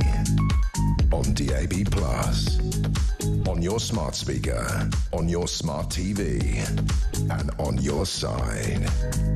This is Talk. Well, thank you so much for your company. Lots of people getting in touch about Heathrow and what's happened there, including Dave in Portsmouth. He says, "Evening, Peter." Evening, Dave. "The UK in general is a complete embarrassment. People around the world must turn on their TVs just to laugh at what's happened next in the UK. I've had enough. I used to be so proud to be British. Best regards," says Dave. Well, I want to be proud to be British. I want to be proud of our country. I want to make sure that it works well. But there's so many things that just don't work. Another one of them is dental care. When was the last time you went to the dentist? I'm really lucky I'm in with a NHS dentist, but loads of people aren't. We've had people on the way, on the text already. Phil's been in touch here, says, "I had an appointment in May 2020, cancelled by the dentist due to lockdown. They told me they would be in touch when it was over, but by the time I contacted them, they told me I was no longer registered with them. Since then, I've had to pull 3 teeth at home. I've called every dentist within 30 miles, and I cannot find anyone taking on NHS patients." That is Phil in Calne. Is that how I pronounce it, Calne?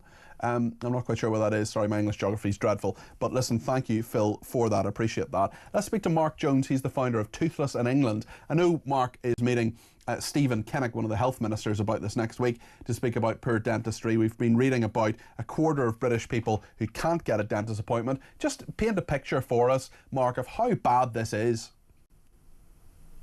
Hello, Peter. Hello, everyone. Thanks for having us on. Toothless in England has been the voice of patients for coming up to 4 years now, demanding an NHS dentist for everyone. And what you've just read out, Peter, in Calne, I think that's in Wiltshire, if memory serves me right. It is. It is a town and civil parish in Wiltshire, southwestern England, of the northwestern extremity of the North Wessex Downs Hill Range, apparently. It's also designated an area of outstanding natural beauty. So I've learned a lot there. Wonderful. There we are. Every day's a school day. It is. Sorry for interrupting you. Not at all. But his experience is reflected across the country. We're a growing campaign group. We started from a very small town in Suffolk to now we're a national campaign, and we're about to launch, I think it's our 17th campaign group in the north of, this will be in the north of England. Clearly this is a big and growing issue. It's a big issue. But has Toothless in England got teeth, or is the government listening? Well, the Toothless in England does have teeth. It's got the backing of the public, and you know how powerful that can be. It's incredibly powerful, and we're grateful for the support that we have from your viewers and others across the country. What we need is radical reform of the NHS contract. We need not just dentists involved in that reform, but we need dental nurses, hygienists, and dental therapists as well, because we know it's proven fact that good oral health leads to improved health outcomes for the rest of your life. And what we have at the moment are people putting themselves really in harm's way by DIY dentistry. Yeah, it's not good. We know that infections can cause sepsis, and people have died from sepsis, and particularly taking out their own teeth. Mouth cancer is a growing issue in this country, and it's a silent killer. It's going undetected largely because people simply cannot access an NHS dentist. What is at the root of the problem here, Mark? What is the fundamental aspect here? Is it not enough dentists? Is it that they're all going private? What are the sort of fundamental aspects of this? Well, the root cause, pardon the pun, is a unfit for purpose NHS dental contract that put targets in front of, which was brought about by a government back in 2006 to 2008, something like that. And what it did was put targets in front of patient need, and it underfunded NHS dentistry, and that underfunding is present to this day.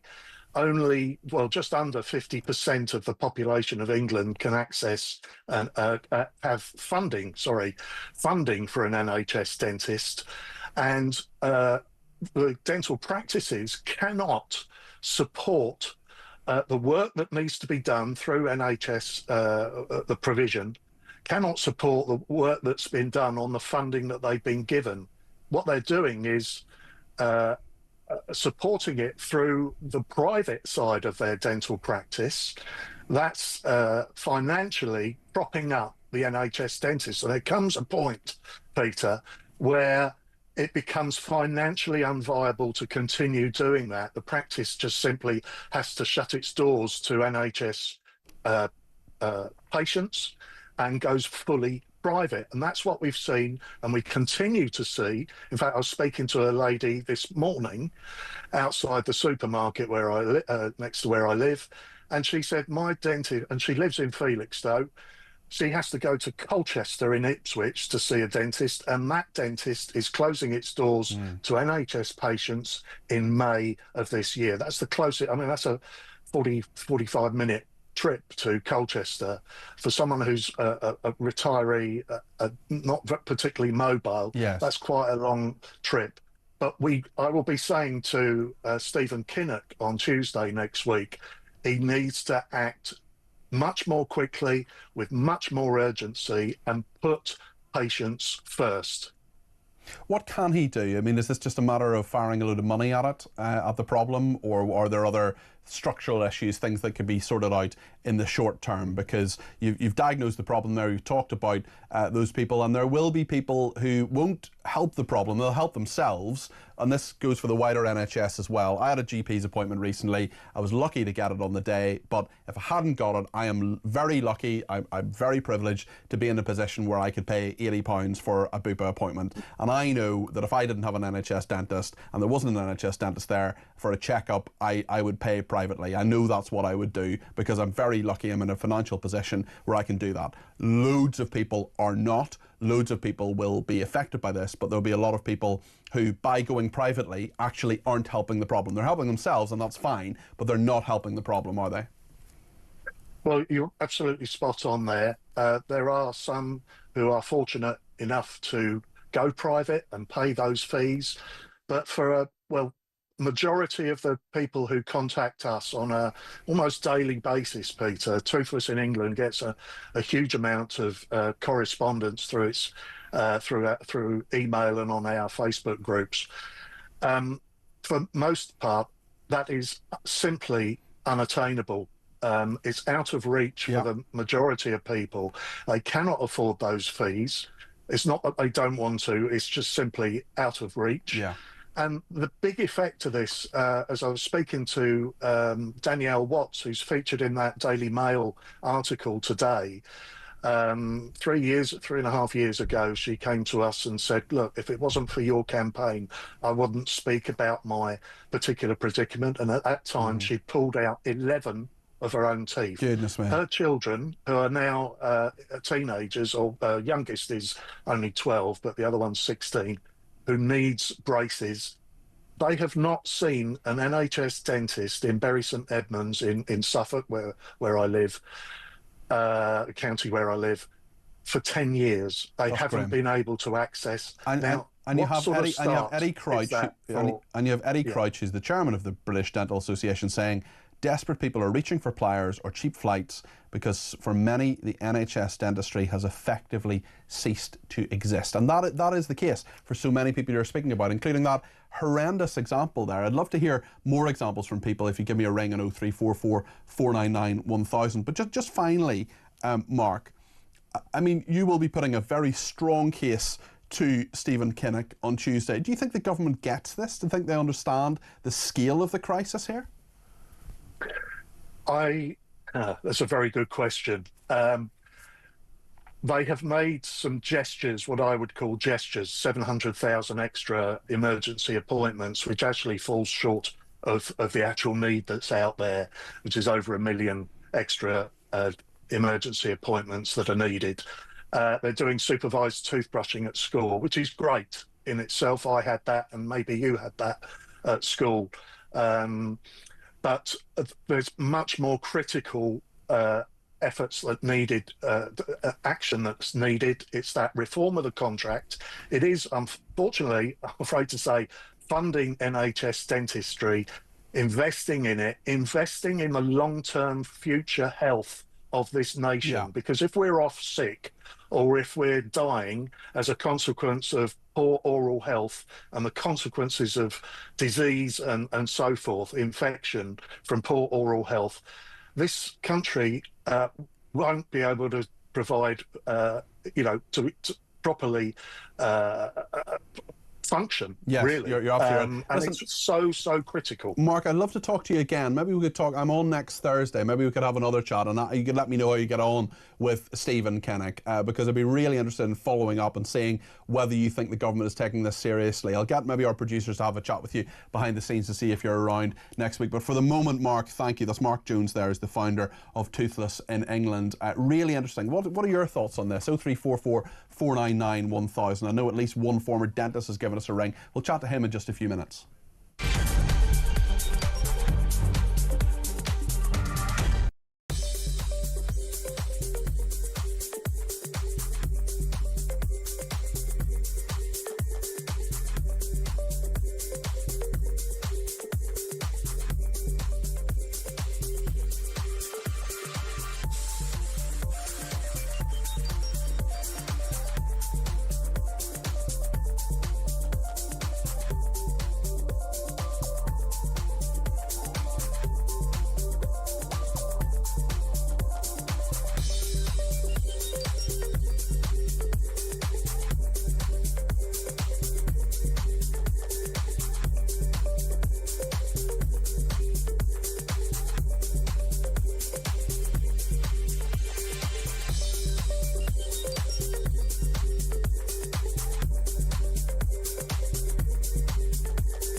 I'm afraid if you are in other circumstances, such as, for example, finding that you're booked on one of the Gulf airlines, Emirates or Qatar Airways, or indeed a North American airline, if you're overseas with one of those, then UK air passenger rights rules don't apply, and so you will be spending probably quite a lot of money, and you may well have to claim on your travel insurance. Yes.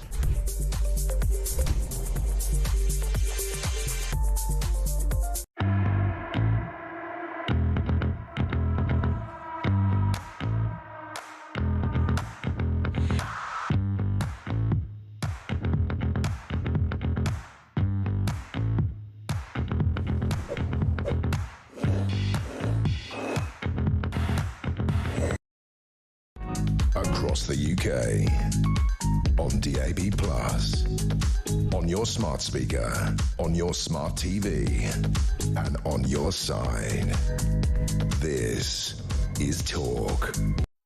Well, thank you everybody who has got in touch. I've just been looking at all the messages coming in and plenty of phone calls as well, including from David in Manchester. He used to be an NHS dentist. Is that right, David?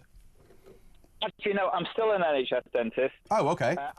What it is, I'm actually semi-retired. Right, right, okay. I do about 2 days a week.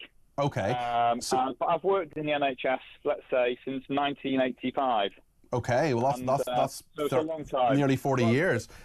So tell me, why is there such a problem at the moment from your perspective? From you want to treat people, you want to make them better, you want to help their oral health. I mean, just tell us what the problems are from your perspective as a dentist, David. Well, I'd like actually to go back to 1985 when I first qualified. So the system that we had in 1985 was probably the best system that we ever had. We got paid for everything we did, every crown we did. We did 3 fillings. We got paid for each filling. We got paid for each crown. We could actually do multiple, loads of crown and bridge work, loads of treatment on patients, and it was an approval system. So if you did over a certain amount, there was a dentist that was appointed that would look at the work you wanted to do and then approve it. So you could go, there weren't really any limits on what you could do. Well, what it meant is the patient actually got seen by an independent dentist who would approve your treatment if he thought it was okay, and you would do the work that was necessary. But once they changed this system, they got rid of that system because on the old system, you could, in effect, earn as much money as you wanted. You could work 10 days a week, you could employ 10 dentists. Yes, you could make a lot of money. But on the plus side, the patients got amazing treatment. And when they changed this system to the UDA system, it has completely obliterated the care that patients can get. Why is it so bad now? Because the system changed, was it between 2006 and 2008, our previous guest was saying. So why is it so bad now? Because obviously that's, what, 15 years ago? Longer? Yeah. So basically, it's basically down to money, isn't it? The dentists aren't getting paid enough. The system encourages the wrong kinds of treatments. What you're trying to do. So, for instance, I'll just do something really basic about how the UDA system, in effect, works. So the UDA system is... What's UDA? Sorry, just tell us what that stands for. Unit of Dental Activity. Okay, not Ulster Defence Association. Okay, yes, great. Yes. So for instance, if you do fillings, the dentist gets what's called 3D UDAs for doing a filling. Now, if he does one filling, you'll get 3. If he does more than 3 or more, he gets 5 UDAs. So that's supposing you needed 10 fillings, yeah? Mm-hmm. The dentist will only get paid for those, for basically the equivalent of 3 fillings. Right. So what I'm saying is it discourages the dentist from doing the correct treatments. Okay. So what does the government need to do here, do you think? And do they need to fire up the DeLorean and go back to 1985?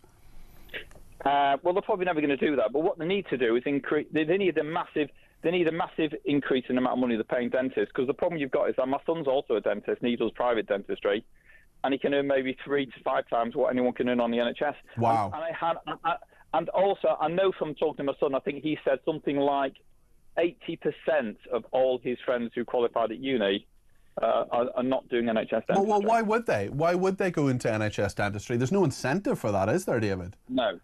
No, and this is the biggest one. They can't incentivise people, don't pay them enough. Yeah. Because what's happened is, the biggest change that's happened is, so if you look at, let's say, go back to 1985 when I qualified, I'd say 95% of all dentists did NHS. Yeah? Mm-hmm. Yeah. Well, what's happened is, because there's been such a shift in private dentistry, you know, when people wanted to do private, they would be scared, well, can I make a living? Right. But now, because there's so many practices and people are doing it, people are not afraid to go private because they realise that they can make money from it. Yeah. Now, the other side to it is, if you're working in an NHS, but unless you'd have, like the other guy said, unless you have a private income coming in as well to help you with your NHS work, you'll struggle to make a living. That's a dreadful and desperate and very mixed up and bad situation, David. Thanks for illustrating that for us. That's David in Manchester there. Steve's been in touch from Leeds about council tax.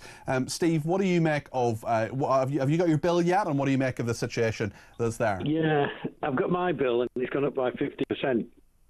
By how much, sorry? And I think 15%. That's a heck of a lot. Just over £2,000. Yeah.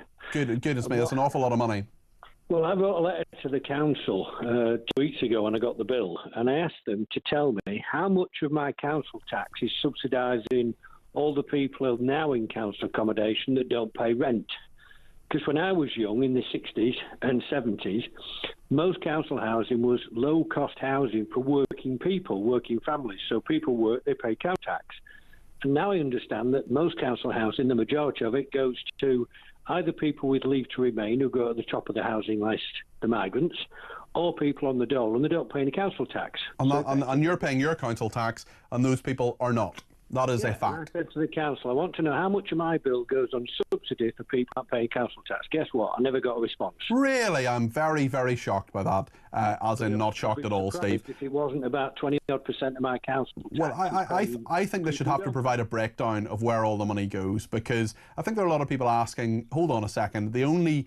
for a lot of people, not probably the majority of people, but for a lot of people, Steve, and maybe you're one of them, all you get from the council, or all you see that you get from the council is your bin being picked up every couple of weeks. And a lot of people feel that's really not fair, especially when there are people who are not paying into the system, who aren't hard-working people, who haven't worked hard all their life, like I'm sure you have, Steve, who are getting the benefits from having not contributed. Well, the thing is, Pete, I understand that I live alone, yeah? And I'm of a certain age where my kids have grown up, they've got their own houses, and I understand we've all got to pay in for the kids to go to school and the like, and support everybody else. I mean, I paid 35 grand last year in income tax, yeah? So I'm already paying for a load of other people who don't pay any tax on that side. Yeah. And then for the council to turn around and say, oh, by the way, Steve, because you're a hard worker and you learn a lot, and I work 60 hours a week, you can now pay for all these other people in the council that want all these services. And it's the fact that they're not providing anything. So to me, and I think this is only fair, I'd turn around to people and say, there is no such thing as no council tax. Make them pay 10% or 20% or contribute in some way. See, it's okay, I get that. They're paying a bit less than I am. But the idea that you should either pay nothing and get everything, or you pay everything and get nothing, just seems so unfair. Steve, thank you for that. Steve's in Leeds, and I think that the fairness aspect is a major point of council tax. What do you think about this? Let me know your thoughts. 0344 499 1000. Lots of people getting in touch about dental care as well. Chris in Scunthorpe says, join the armed forces, free dental care. Great career. Lots to discuss, including the travel chaos at Heathrow. Simon Calder's coming up. Stay with us.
Across the UK, on DAB+, on your smart speaker, on your smart TV, and on your side. This is Talk.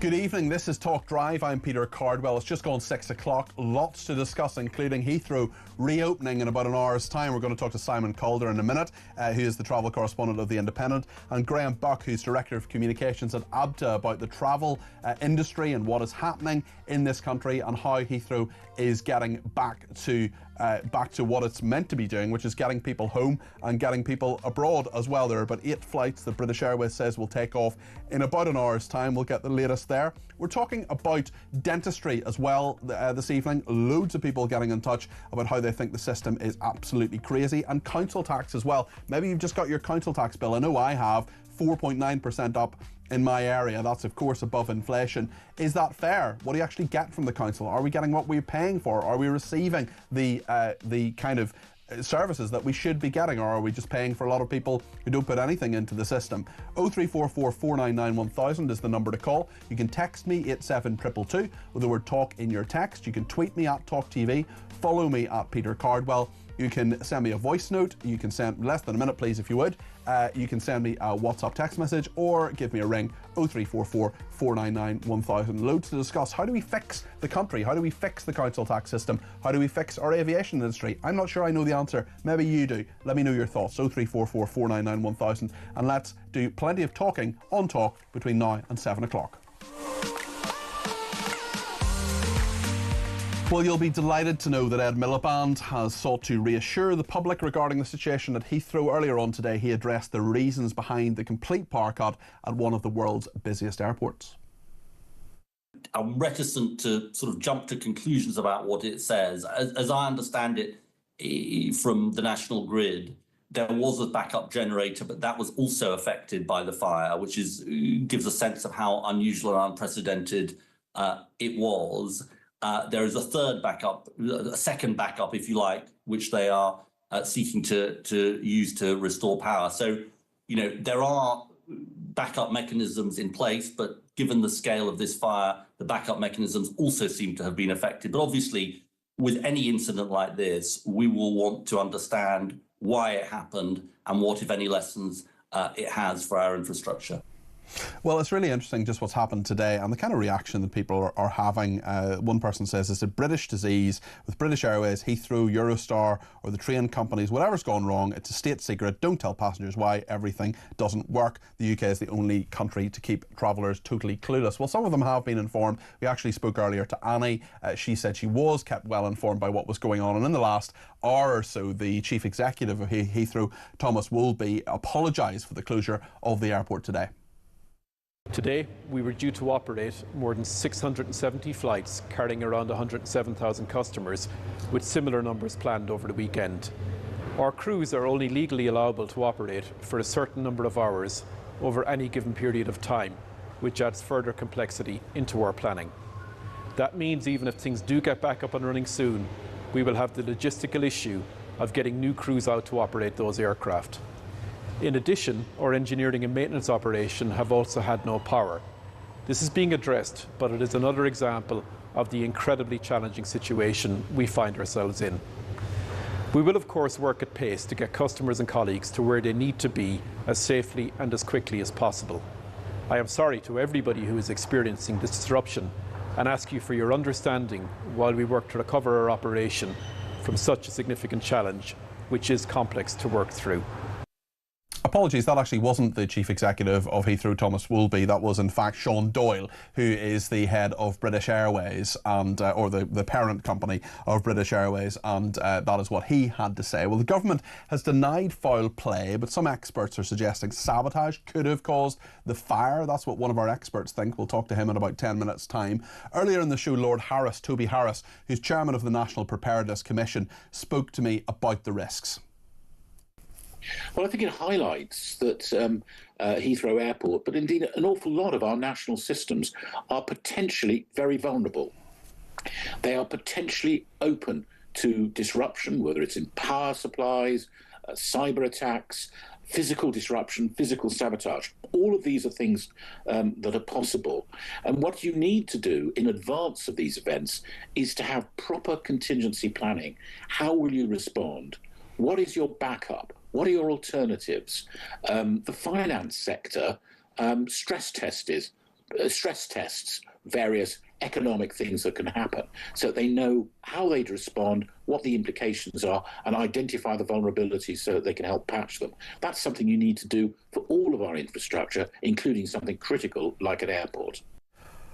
That's Toby Harris, Lord Harris, speaking to me a little bit earlier on. Well, the doyen of travel journalists in this country is Simon Calder. He is the travel correspondent of The Independent. Simon, how much of a disaster is this?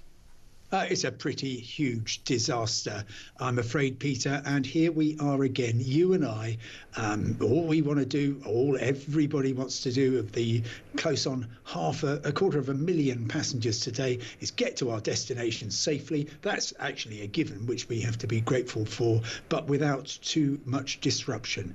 But once again, things have fallen over. I'm reminded, actually, in terms of the scale of this, of course, something we talked about back in August 2023. That was the collapse of the air traffic control computer at NATS and its backup system 20 seconds later. That led to 2,000 cancellations. We're down to about, I think by the time the cancellations feed in tomorrow, we'll be at about 1,500 cancellations and maybe 250,000 people. So a shocking amount of disruption, but it just goes to show how little slack there is in the system. These 8 flights that are going to be taking off, presumably in the next hour or so, and British Airways saying that people can come for them, Johannesburg, 2 to Johannesburg, 2 to Cape Town, 1 to Singapore, 1 to Riyadh, Sydney via Singapore for 1, Buenos Aires via Rio de Janeiro. Those flights themselves I mean, things are getting back to normal very slowly here. How long are we being told that it will take before Heathrow gets to full capacity? Well, really good question, not least because exactly as you say, British Airways, commendably, I think, getting 8 long-haul flights away tonight. That's critical also for the people who are waiting at the other end to be flown home or indeed flown to Britain for business, for holidays, whatever. I mean, the economic hit of this we can maybe talk about is huge. But Thomas Walby, the chief executive of Heathrow, almost said, nothing to see here, we're back to normal tomorrow. You won't be. It was painfully obvious as soon as things started. We saw mass diversions across Europe today. You're not going to be back to normal. British Airways will be cancelling flights. Virgin Atlantic has already cancelled at least 3 flights. It's not going to be a normal day. It will be a heck of a lot better than today. But of course, those of us who were booked to fly today on British Airways, we go to the back of the queue. It's everybody booked on the flights which are going to be operating who take priority. And that's the way it's always been, always will be. But there aren't that many spare seats available, I'm afraid. Simon, you will speak, well, throughout your career, you've spoken to people throughout the world, people in the travel industry, people who are very serious players, transport ministers of lots of different countries.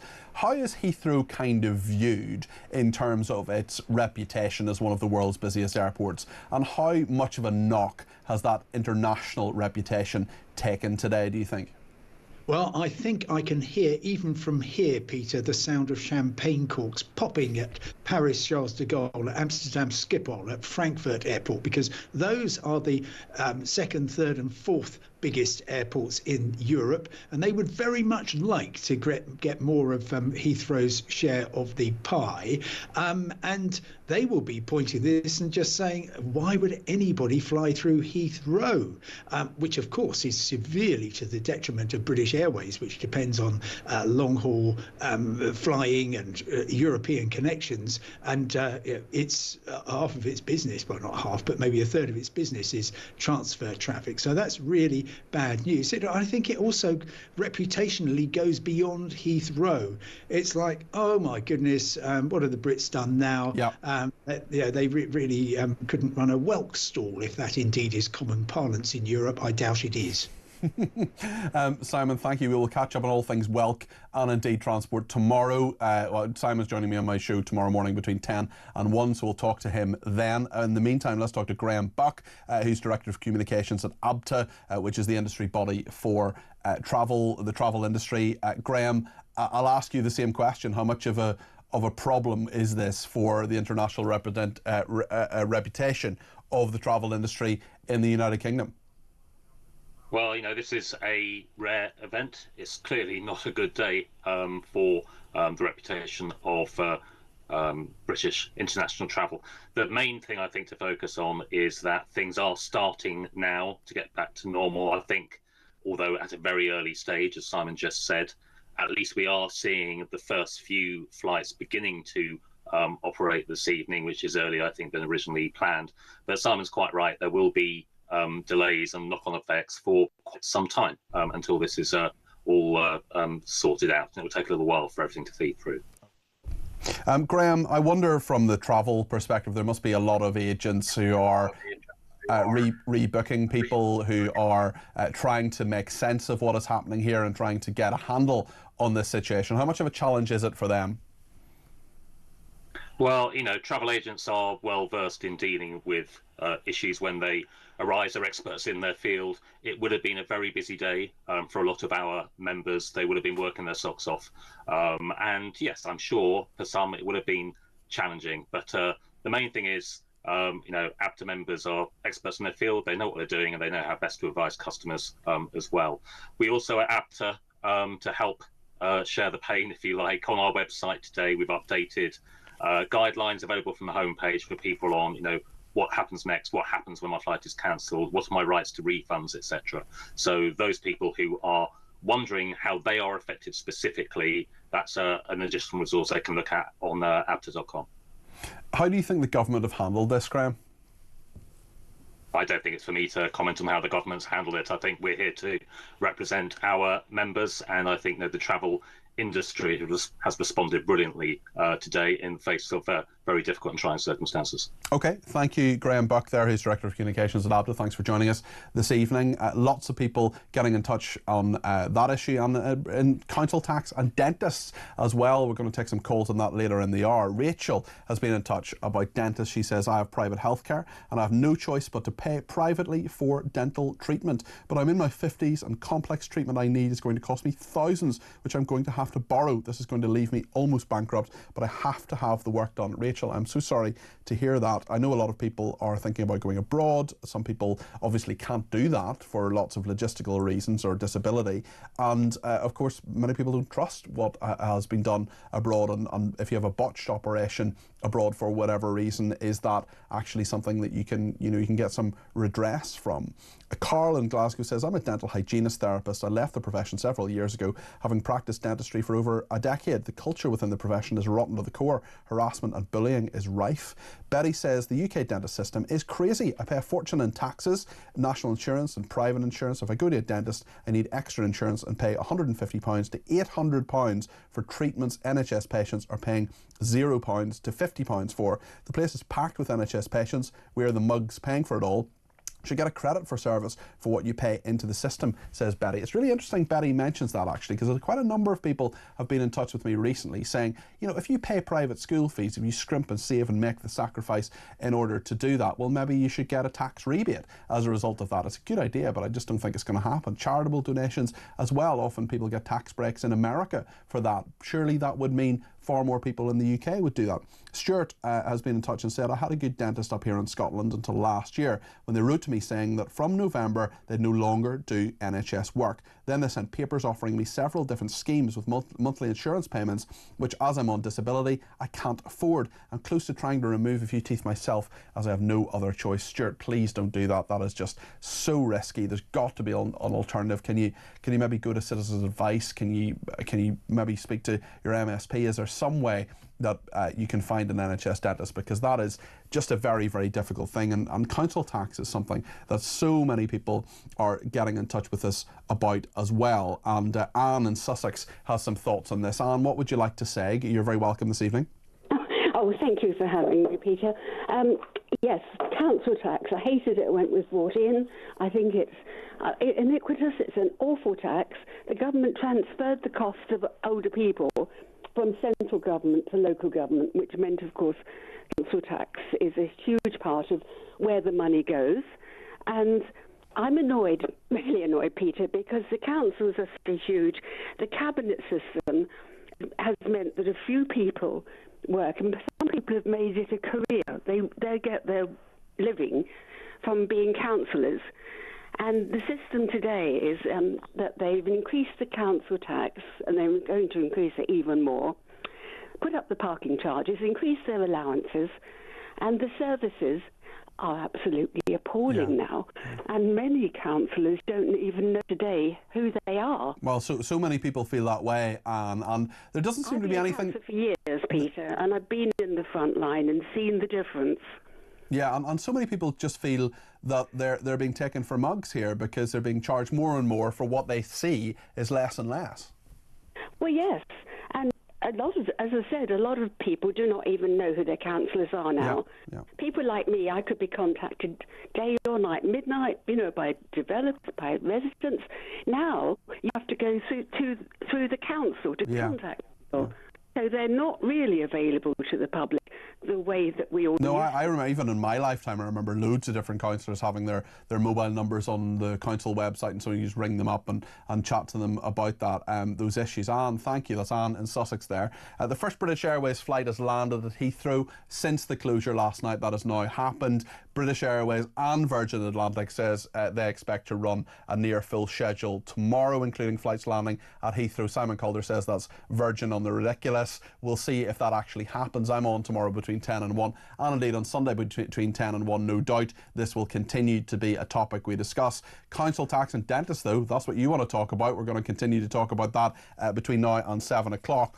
Although Colonel Simon Diggins, my favourite guest on military and defence matters, is coming up next to see his view, an interesting one actually, in regard to what has happened at Heathrow, and also what the Defence Secretary John Healey has been up to in regard to Russia and Ukraine. Stay with us here on Talk.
Fears that everybody has thought.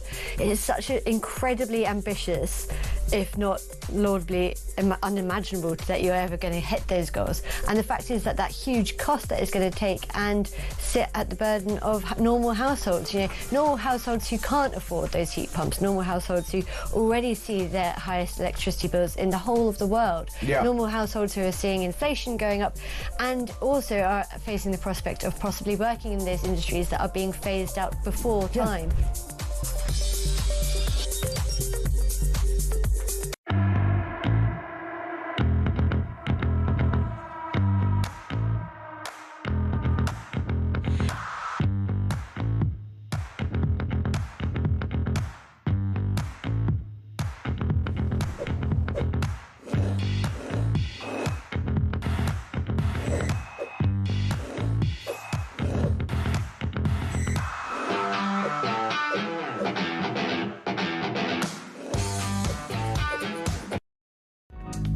across the UK. On DAB+, on your smart speaker, on your smart TV, and on your side. This is Talk. Lots of people getting in touch, including Michael, who says British Airways chief said there was a difficulty because staff can only work certain hours, and this will have a negative impact on the complex issue of getting aircraft in the right locations. Surely there's a need to be flexible in such rules and emergency circumstances. Somehow I doubt staff doing a single extra long shift is so difficult. Well, it's actually the law. It's the law about how long a pilot can fly a plane. So maybe they will have actually exceeded that, because if you've got to be diverted, if you think you're going from maybe America to Heathrow and you actually end up going to, I don't know, Berlin, maybe that's another hour that you're going above your hours that you have. So I do have sympathy for the pilots there, because they often have very long flights. It is a pretty tough job. Of course, they're paid very well for it, but there are restrictions on what they can actually do, and actually and the level of time that, and I certainly don't want a tired pilot, the time that they can actually fly a plane. So it is the law. It's not just someone saying, actually I'm not going to do a shift. John's been in touch, stranded in India. He says we were booked from Delhi airport to Heathrow today. It was cancelled by Virgin Airlines. We spoke to a representative after a long wait, and we're told we had to arrange our own accommodation as they couldn't sort out hotels for so many people. A lot of the passengers didn't have the money for this. We were left in limbo. Virgin Airlines were useless. I'm still waiting for alternative flights, says John, who is in India. Well, John, thank you for letting us know that, and thank you for letting us know from India as well. And I wish you well, and I hope you get home very soon. I hope you've had a very good trip to India for whatever reason you were there. We can now hear from the Transport Secretary, Heidi Alexander. She's been talking about the situation at Heathrow today. So I'm pleased to say that the fire at the electricity substation has been put out by the London Fire Brigade, and power has been resumed to Heathrow Airport. I'm in close contact with colleagues across government, with the Energy Secretary, for example, with the Home Secretary, to make sure that we do identify what happened here.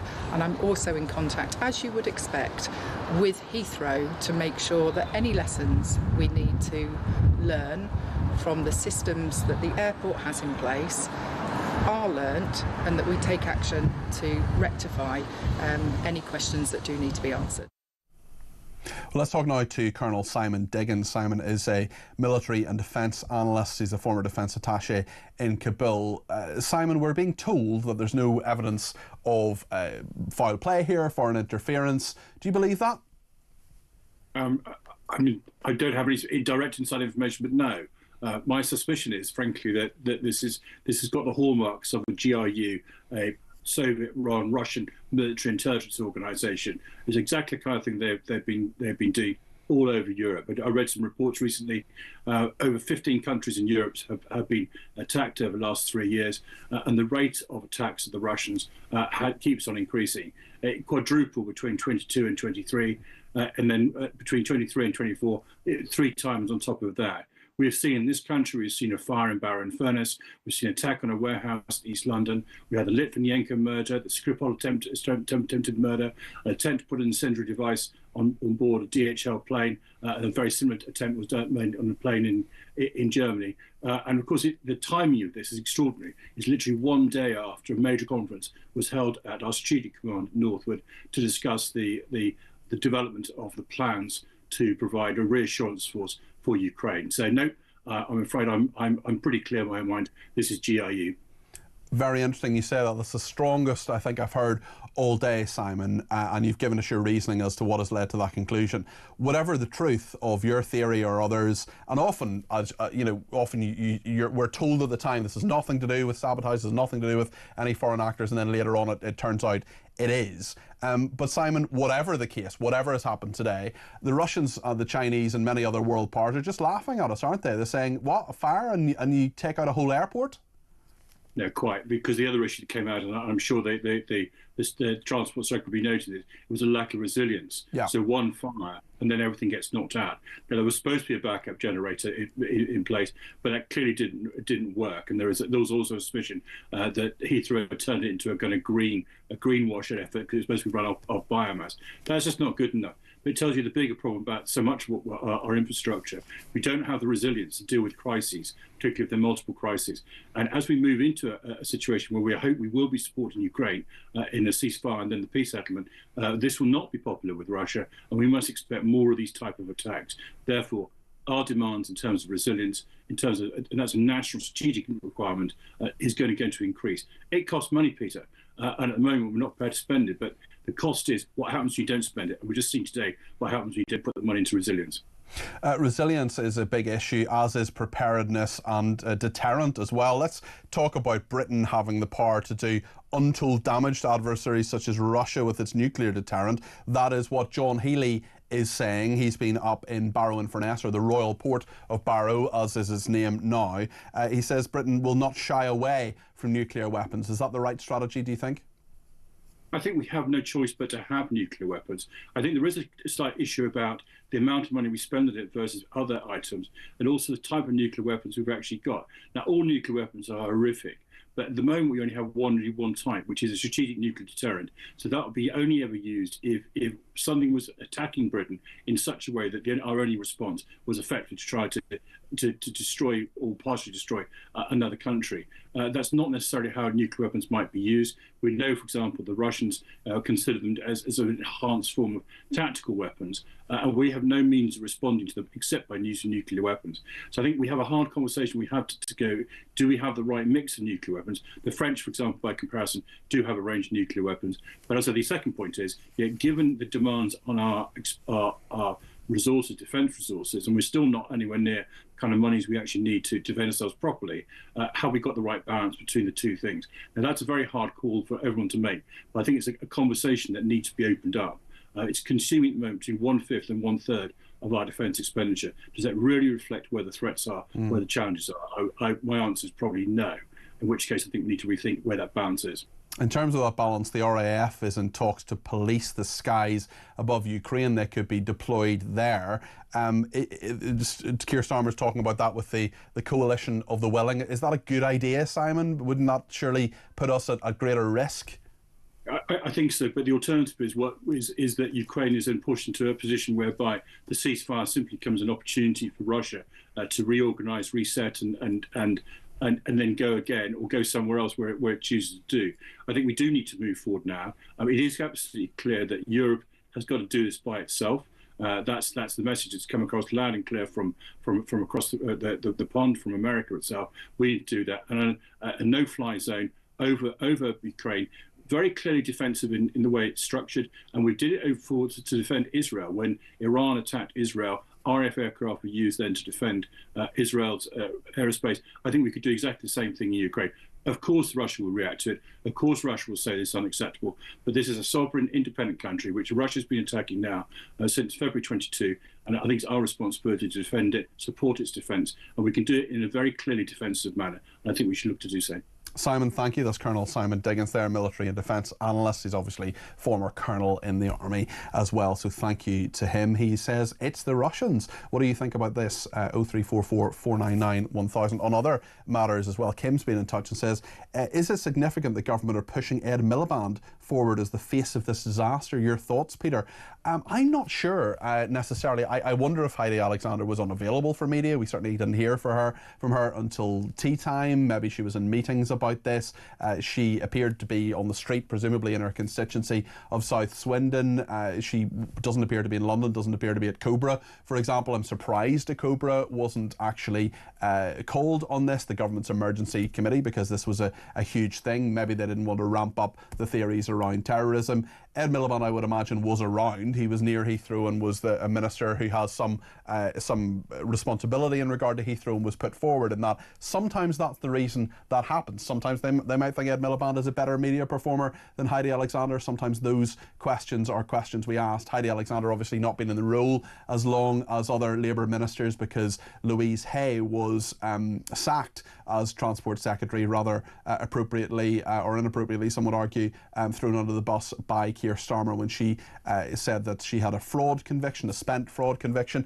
So look, Ed Miliband, I think, is perfectly entitled. He is a government minister. He is a cabinet minister to talk about this. Frankly, I would have liked a bit more of a grip from the Transport Department, the Aviation Minister we haven't heard from today. I haven't seen the Aviation Minister out and about today. I would expect them to go to Heathrow. I would expect them to have meetings. And communicating, Kim, is a major part of this. We need to hear from the government on this. We need to hear updates from them often. Sometimes, yes, it should be the senior people in the airports and so on. And, Chief Executive Heathrow, we've heard from, Chief Executive of British Airways, we've heard from, and that's fair enough.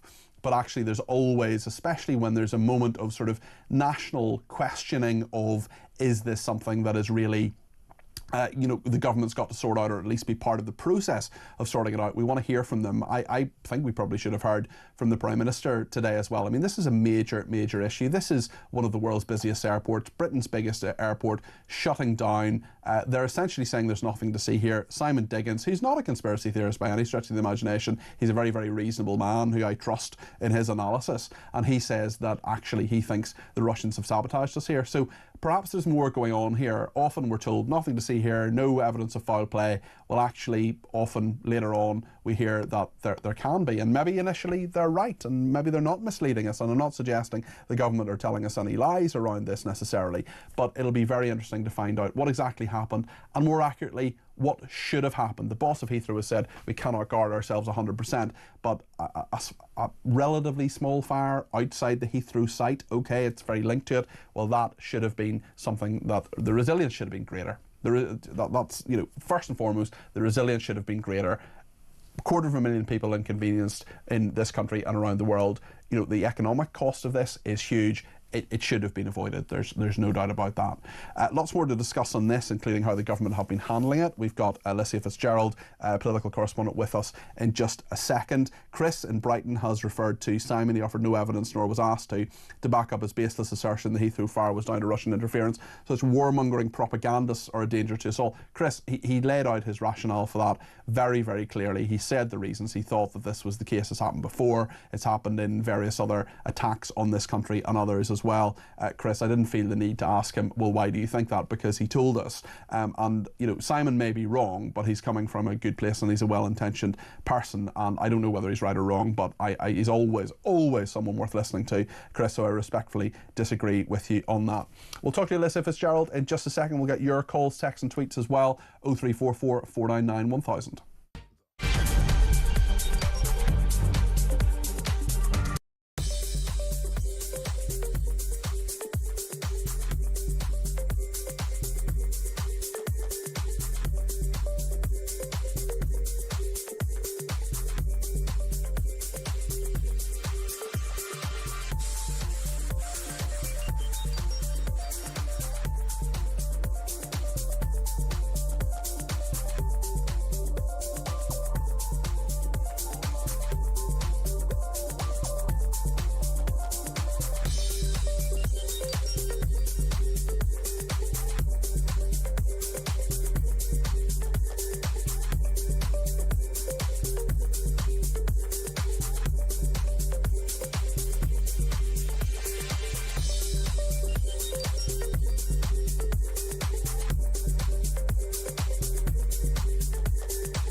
Across the UK, on DAB+, on your smart speaker, on your smart TV, and on your side. This is Talk. Well, thank you to everybody who has been in touch. In regard to the amount of money we're asked to pay in taxes, James says, I'm absolutely so angry because my business rates have, even with subsidies, risen by over 110%. We then have more tax increases due in April. Councils can still afford to send delegations to Austin, Texas, to twin with Manchester, and also throw in £300,000 toward promoting so-called business. Are these people in the real world? If I close down, they lose all the taxes I and other small businesses like me pay. And James, you haven't even mentioned national insurance, which is another massive one for so many businesses. Business rates, I suppose, is part of that, and that is going up.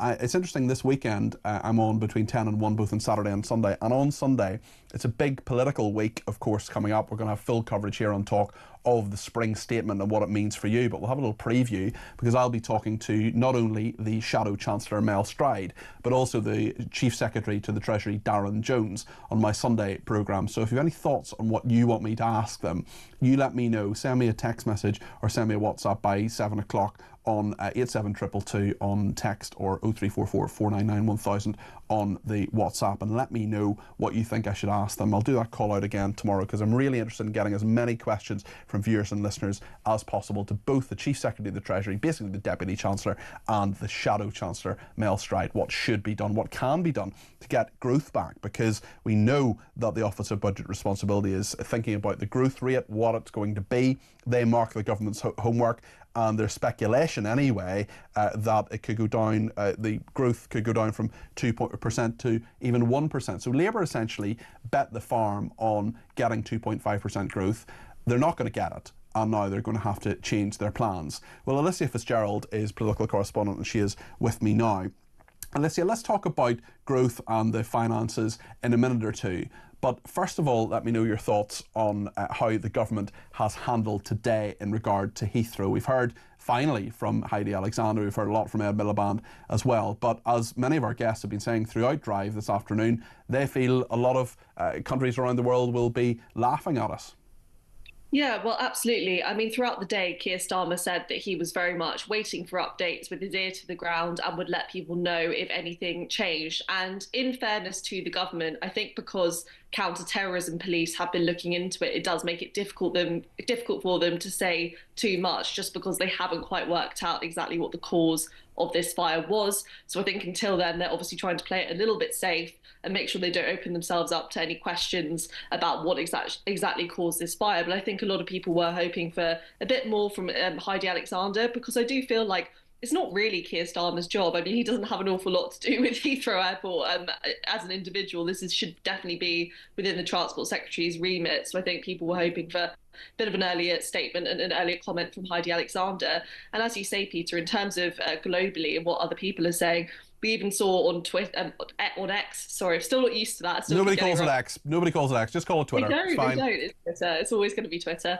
Putin ally Dmitry Medvedev put up this quite insightful statement on Twitter, and he said, I'm looking forward to Russia being blamed for the Heathrow fire. What are you waiting for, Starmer? So definitely a bit of provocation there from Russia. Well, Colonel Simon Diggins says he thinks it's the Ruskies, so Dmitry Medvedev has got his wish there.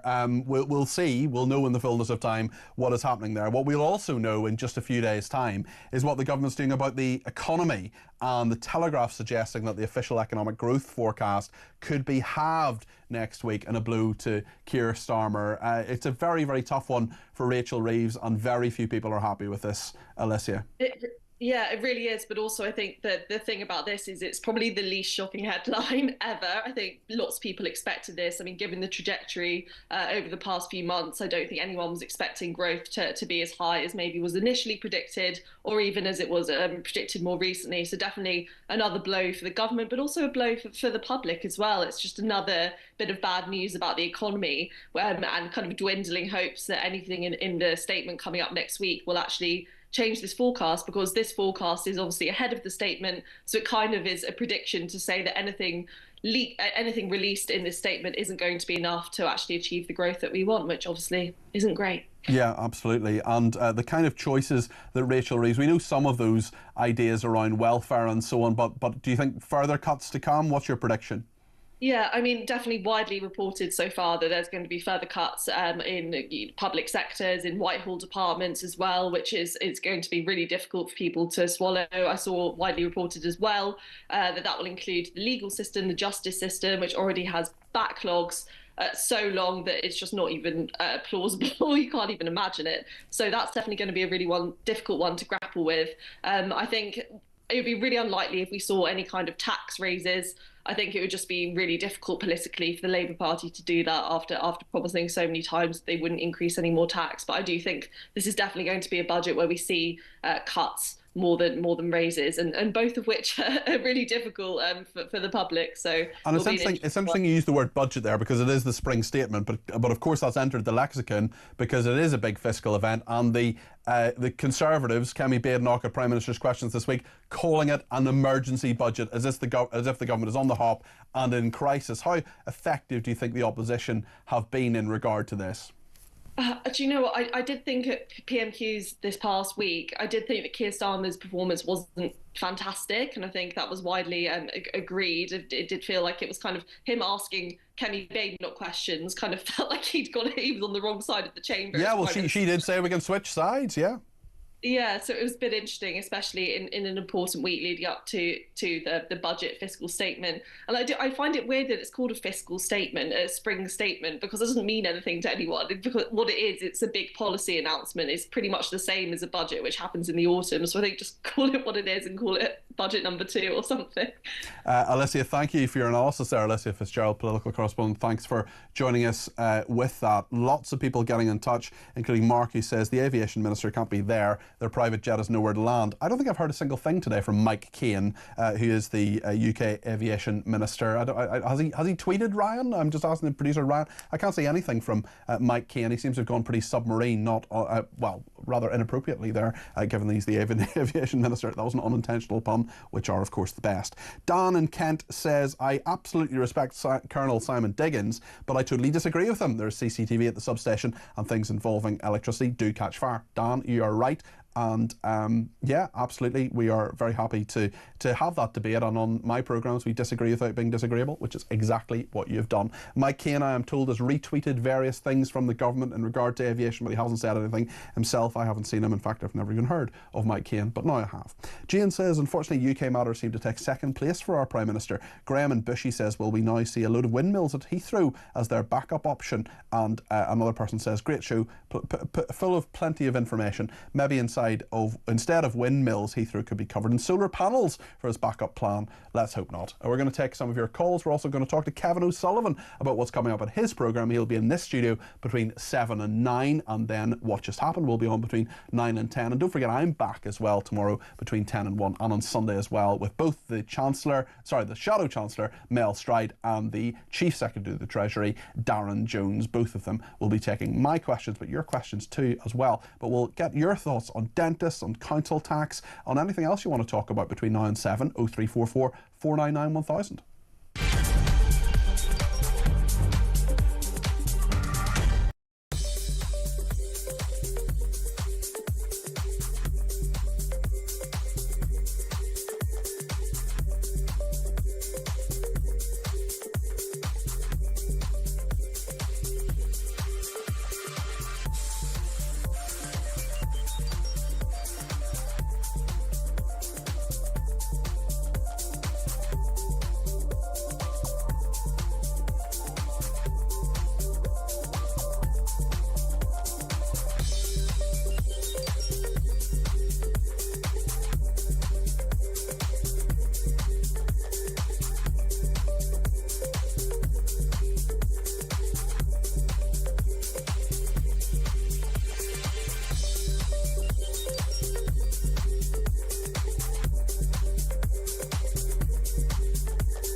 Keir Starmer can't even protect Britain's borders, never mind Ukraine's. You will remember, Alex, a few years ago when the British Army advertised for snowflakes. I mean, they literally put out recruitment posters which said, if you're a snowflake, we want you, because they want your emotional intelligence and your sense of fairness, etc.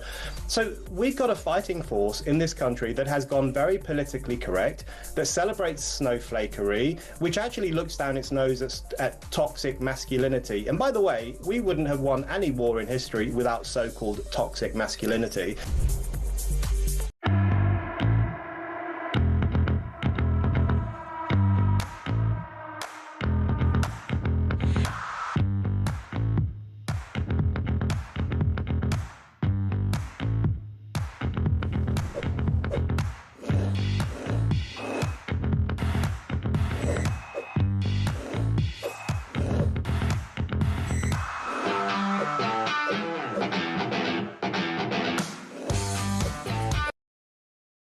Across the UK, on DAB+, on your smart speaker, on your smart TV, and on your side.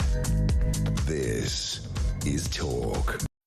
Thanks to everybody who's tweeted me their opinion this afternoon as well. Avery says Cheshire East Council spent £11 million on a multi-storey car park which they were told wasn't wanted or needed. The council taxpayers are forced to pay for things they explicitly said they didn't want. That car park now runs at a loss. Utter incompetence. On Heathrow, Zaid says Heathrow's situation shows the risk of poorly planned net zero transitions. The UAE, the United Arab Emirates model, integrates sustainability without operational disruptions. That is a crucial lesson. On council tax, Ed says in Sandwell we have the second lowest council tax, £1,659. Al says, I'm being told by the media that while Heathrow Airport absolutely depends on the burned out substation with no plan B backup, very surprised to hear the airport will be back to normal within 24 hours. I think that's a very reasonable opinion. And Christopher has been in touch to say, Peter, I've almost no doubt Heathrow was sabotaged. It's straight out of the GRU playbook. That's what Simon Diggins was saying earlier on.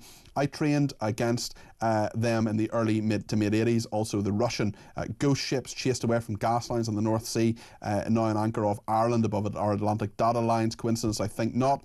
Starmer's being taught a great war lesson for leading the call in Europe. Putin has already used plutonium and Novichok, plus his thugs killed off one of my friends, plus 9 others involved in a development in Moscow that was a scam. When they refused more money, they were killed, as shown in a BBC documentary. So people are really sceptical about what these reasons actually are. Of course, if we hear any more on that, we will let you know. And another big issue, I mean, we've got sort of 3 big stories today. The Heathrow story, and Heathrow's reopening, and those flights are going to take off fairly soon. We've also got council tax, loads of people really annoyed about that. I will certainly be bringing that to the Chief Secretary to the Treasury on Sunday on my show between 10 and 1. He'll be on, as will the Shadow Chancellor. And dentists. Dentists are the huge one today. Lots of people saying that they just cannot get an NHS dentist, or that they've had all sorts of problems. I know Jojo, who's given me a ring from Oxford, is one of those people. 0344 499 1000. Jojo, tell me your thoughts on this. Hi, Peter. Hi there. My situation, I'm 35 now, and I've had malnutrition for most of my life, just through ill health, severe malnutrition, which led to my teeth basically rotting out of my mouth. And I was on universal credit at the time, and so the dentist, his payment, he was covered for me to get like free NHS. Because you're on universal credit, yeah, okay. But he explained to me that the way that the payment scheme works, even through the NHS,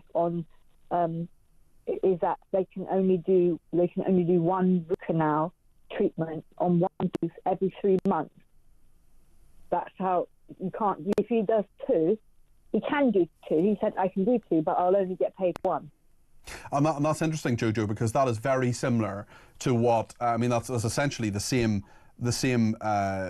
story that or the same set of circumstances, set of facts that the dentist who was speaking to us a little bit earlier has dealt with. So what have you done, and how have you dealt with this? Well, I had quite a few leaking abscesses in multiple teeth. That's great. Right? It must have been so difficult to deal with, so painful. It was. I was on codeine and tramadol, and I don't know how I did not become addicted, because it was 4 years of consistent. 4 years. I had side effects from it. I hated the feeling from like having vivid dreams, because tramadol is known for that. Yeah. Yes, it is, certainly. And so because he could only do one tooth every 3 months, and I had multiple teeth that were leaking and he could see it on the X-ray. He could see it. He said, "Yes, I can see you have an abscess here." And I said to him, "Well, you can't leave me with an abscess, please." He said, "No, I can't. The NHS won't cover me. I can't do." And I know that. I mean, I'm grateful that I was covered for at least one tooth every 3 weeks, because it's a very, very expensive. But the system meant, Jojo, the system that they're under and weren't under previously, the system shows that you had to wait in huge amounts of pain. You can't afford this treatment. You're on universal credit. You've had all sorts of problems with malnutrition, as you're saying. I'm sure no fault of your own. And you've been in a huge amount of pain because of the way the system is. Yeah, and some teeth, I could not take the pain. The pain was so intrusive. So it's a pain that woke me up at night. It was pain that I could not walk straight. I could not think straight. And a few teeth I did. I know it's a horrible thing to say, but I boiled like just pliers that I bought from B&Q. The pliers with no plastic on it, just like literally just metal stainless steel pliers. I boiled it for 10 minutes and resorted to pulling out some of my teeth with, I'm sorry to say it at this time of the... That's okay, that's okay. That's what people are resorting to do. Huge abscesses were pulled at the same time. And it's something very strange to see a tooth. You then see an abscess connected to it. It's like almost like seeing a hippo being born. It's like it's more than what you expect, you know. And it's Jojo, how are your teeth now? Have you got them sorted?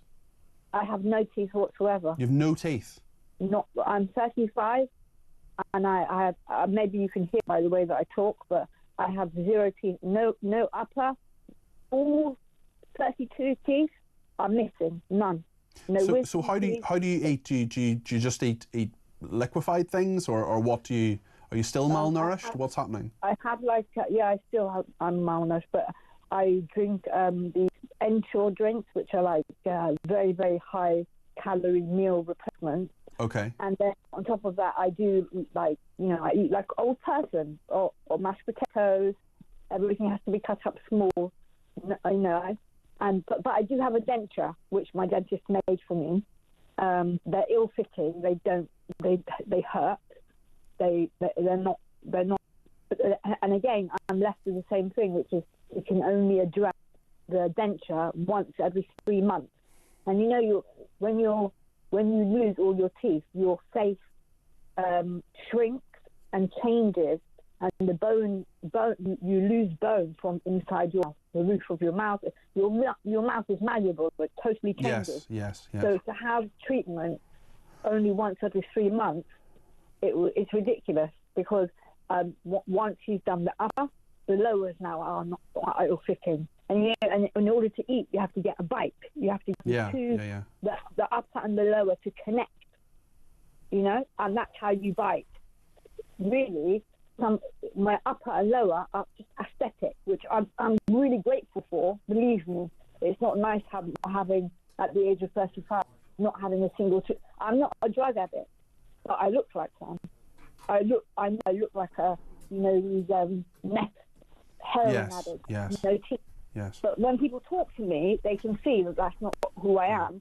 But the visual, and it's been such a blow to me spiritually. It must have a huge effect on you, Jojo. I'm so sorry to hear what you've been through. That is just a damning indictment from just one person, a 35-year-old, there telling us about what she's been through. It is just grim what is happening in regard to people just not being able to get the correct dentistry, and even when they do get an NHS dentist, Jojo's having all sorts of problems. A big issue. We're going to return to this certainly this is an issue we're going to continue to talk about. Lots on the agenda in that regard, and many other aspects I'm sure that Kevin O'Sullivan will be talking about between 7 and 9 in this studio, and then what just happened between 9 and 10. Kevin, good to see you. You too, Peter. We will, of course, be covering the fire. I mean, what do you make of the... Do you think it might be Russian sabotage? Simon Diggins says it is, and I trust him. In which case, you know, you've got our Defence Secretary and the Prime Minister strutting around on nuclear submarines. John Healey saying we won't hesitate to use them. Meanwhile... Let's hope they do hesitate to use them. I quite like them to hesitate to use nuclear submarines. But if Putin is behind this, what is he after? I mean, are we edging towards world war? It's getting a bit frightening now, isn't it? So we need to discuss that. Guess how much the migrant crisis has cost since Keir Starmer came into power? I dread to think, Kevin. This is what it's cost per migrant head. I'll try and get this right. $1,130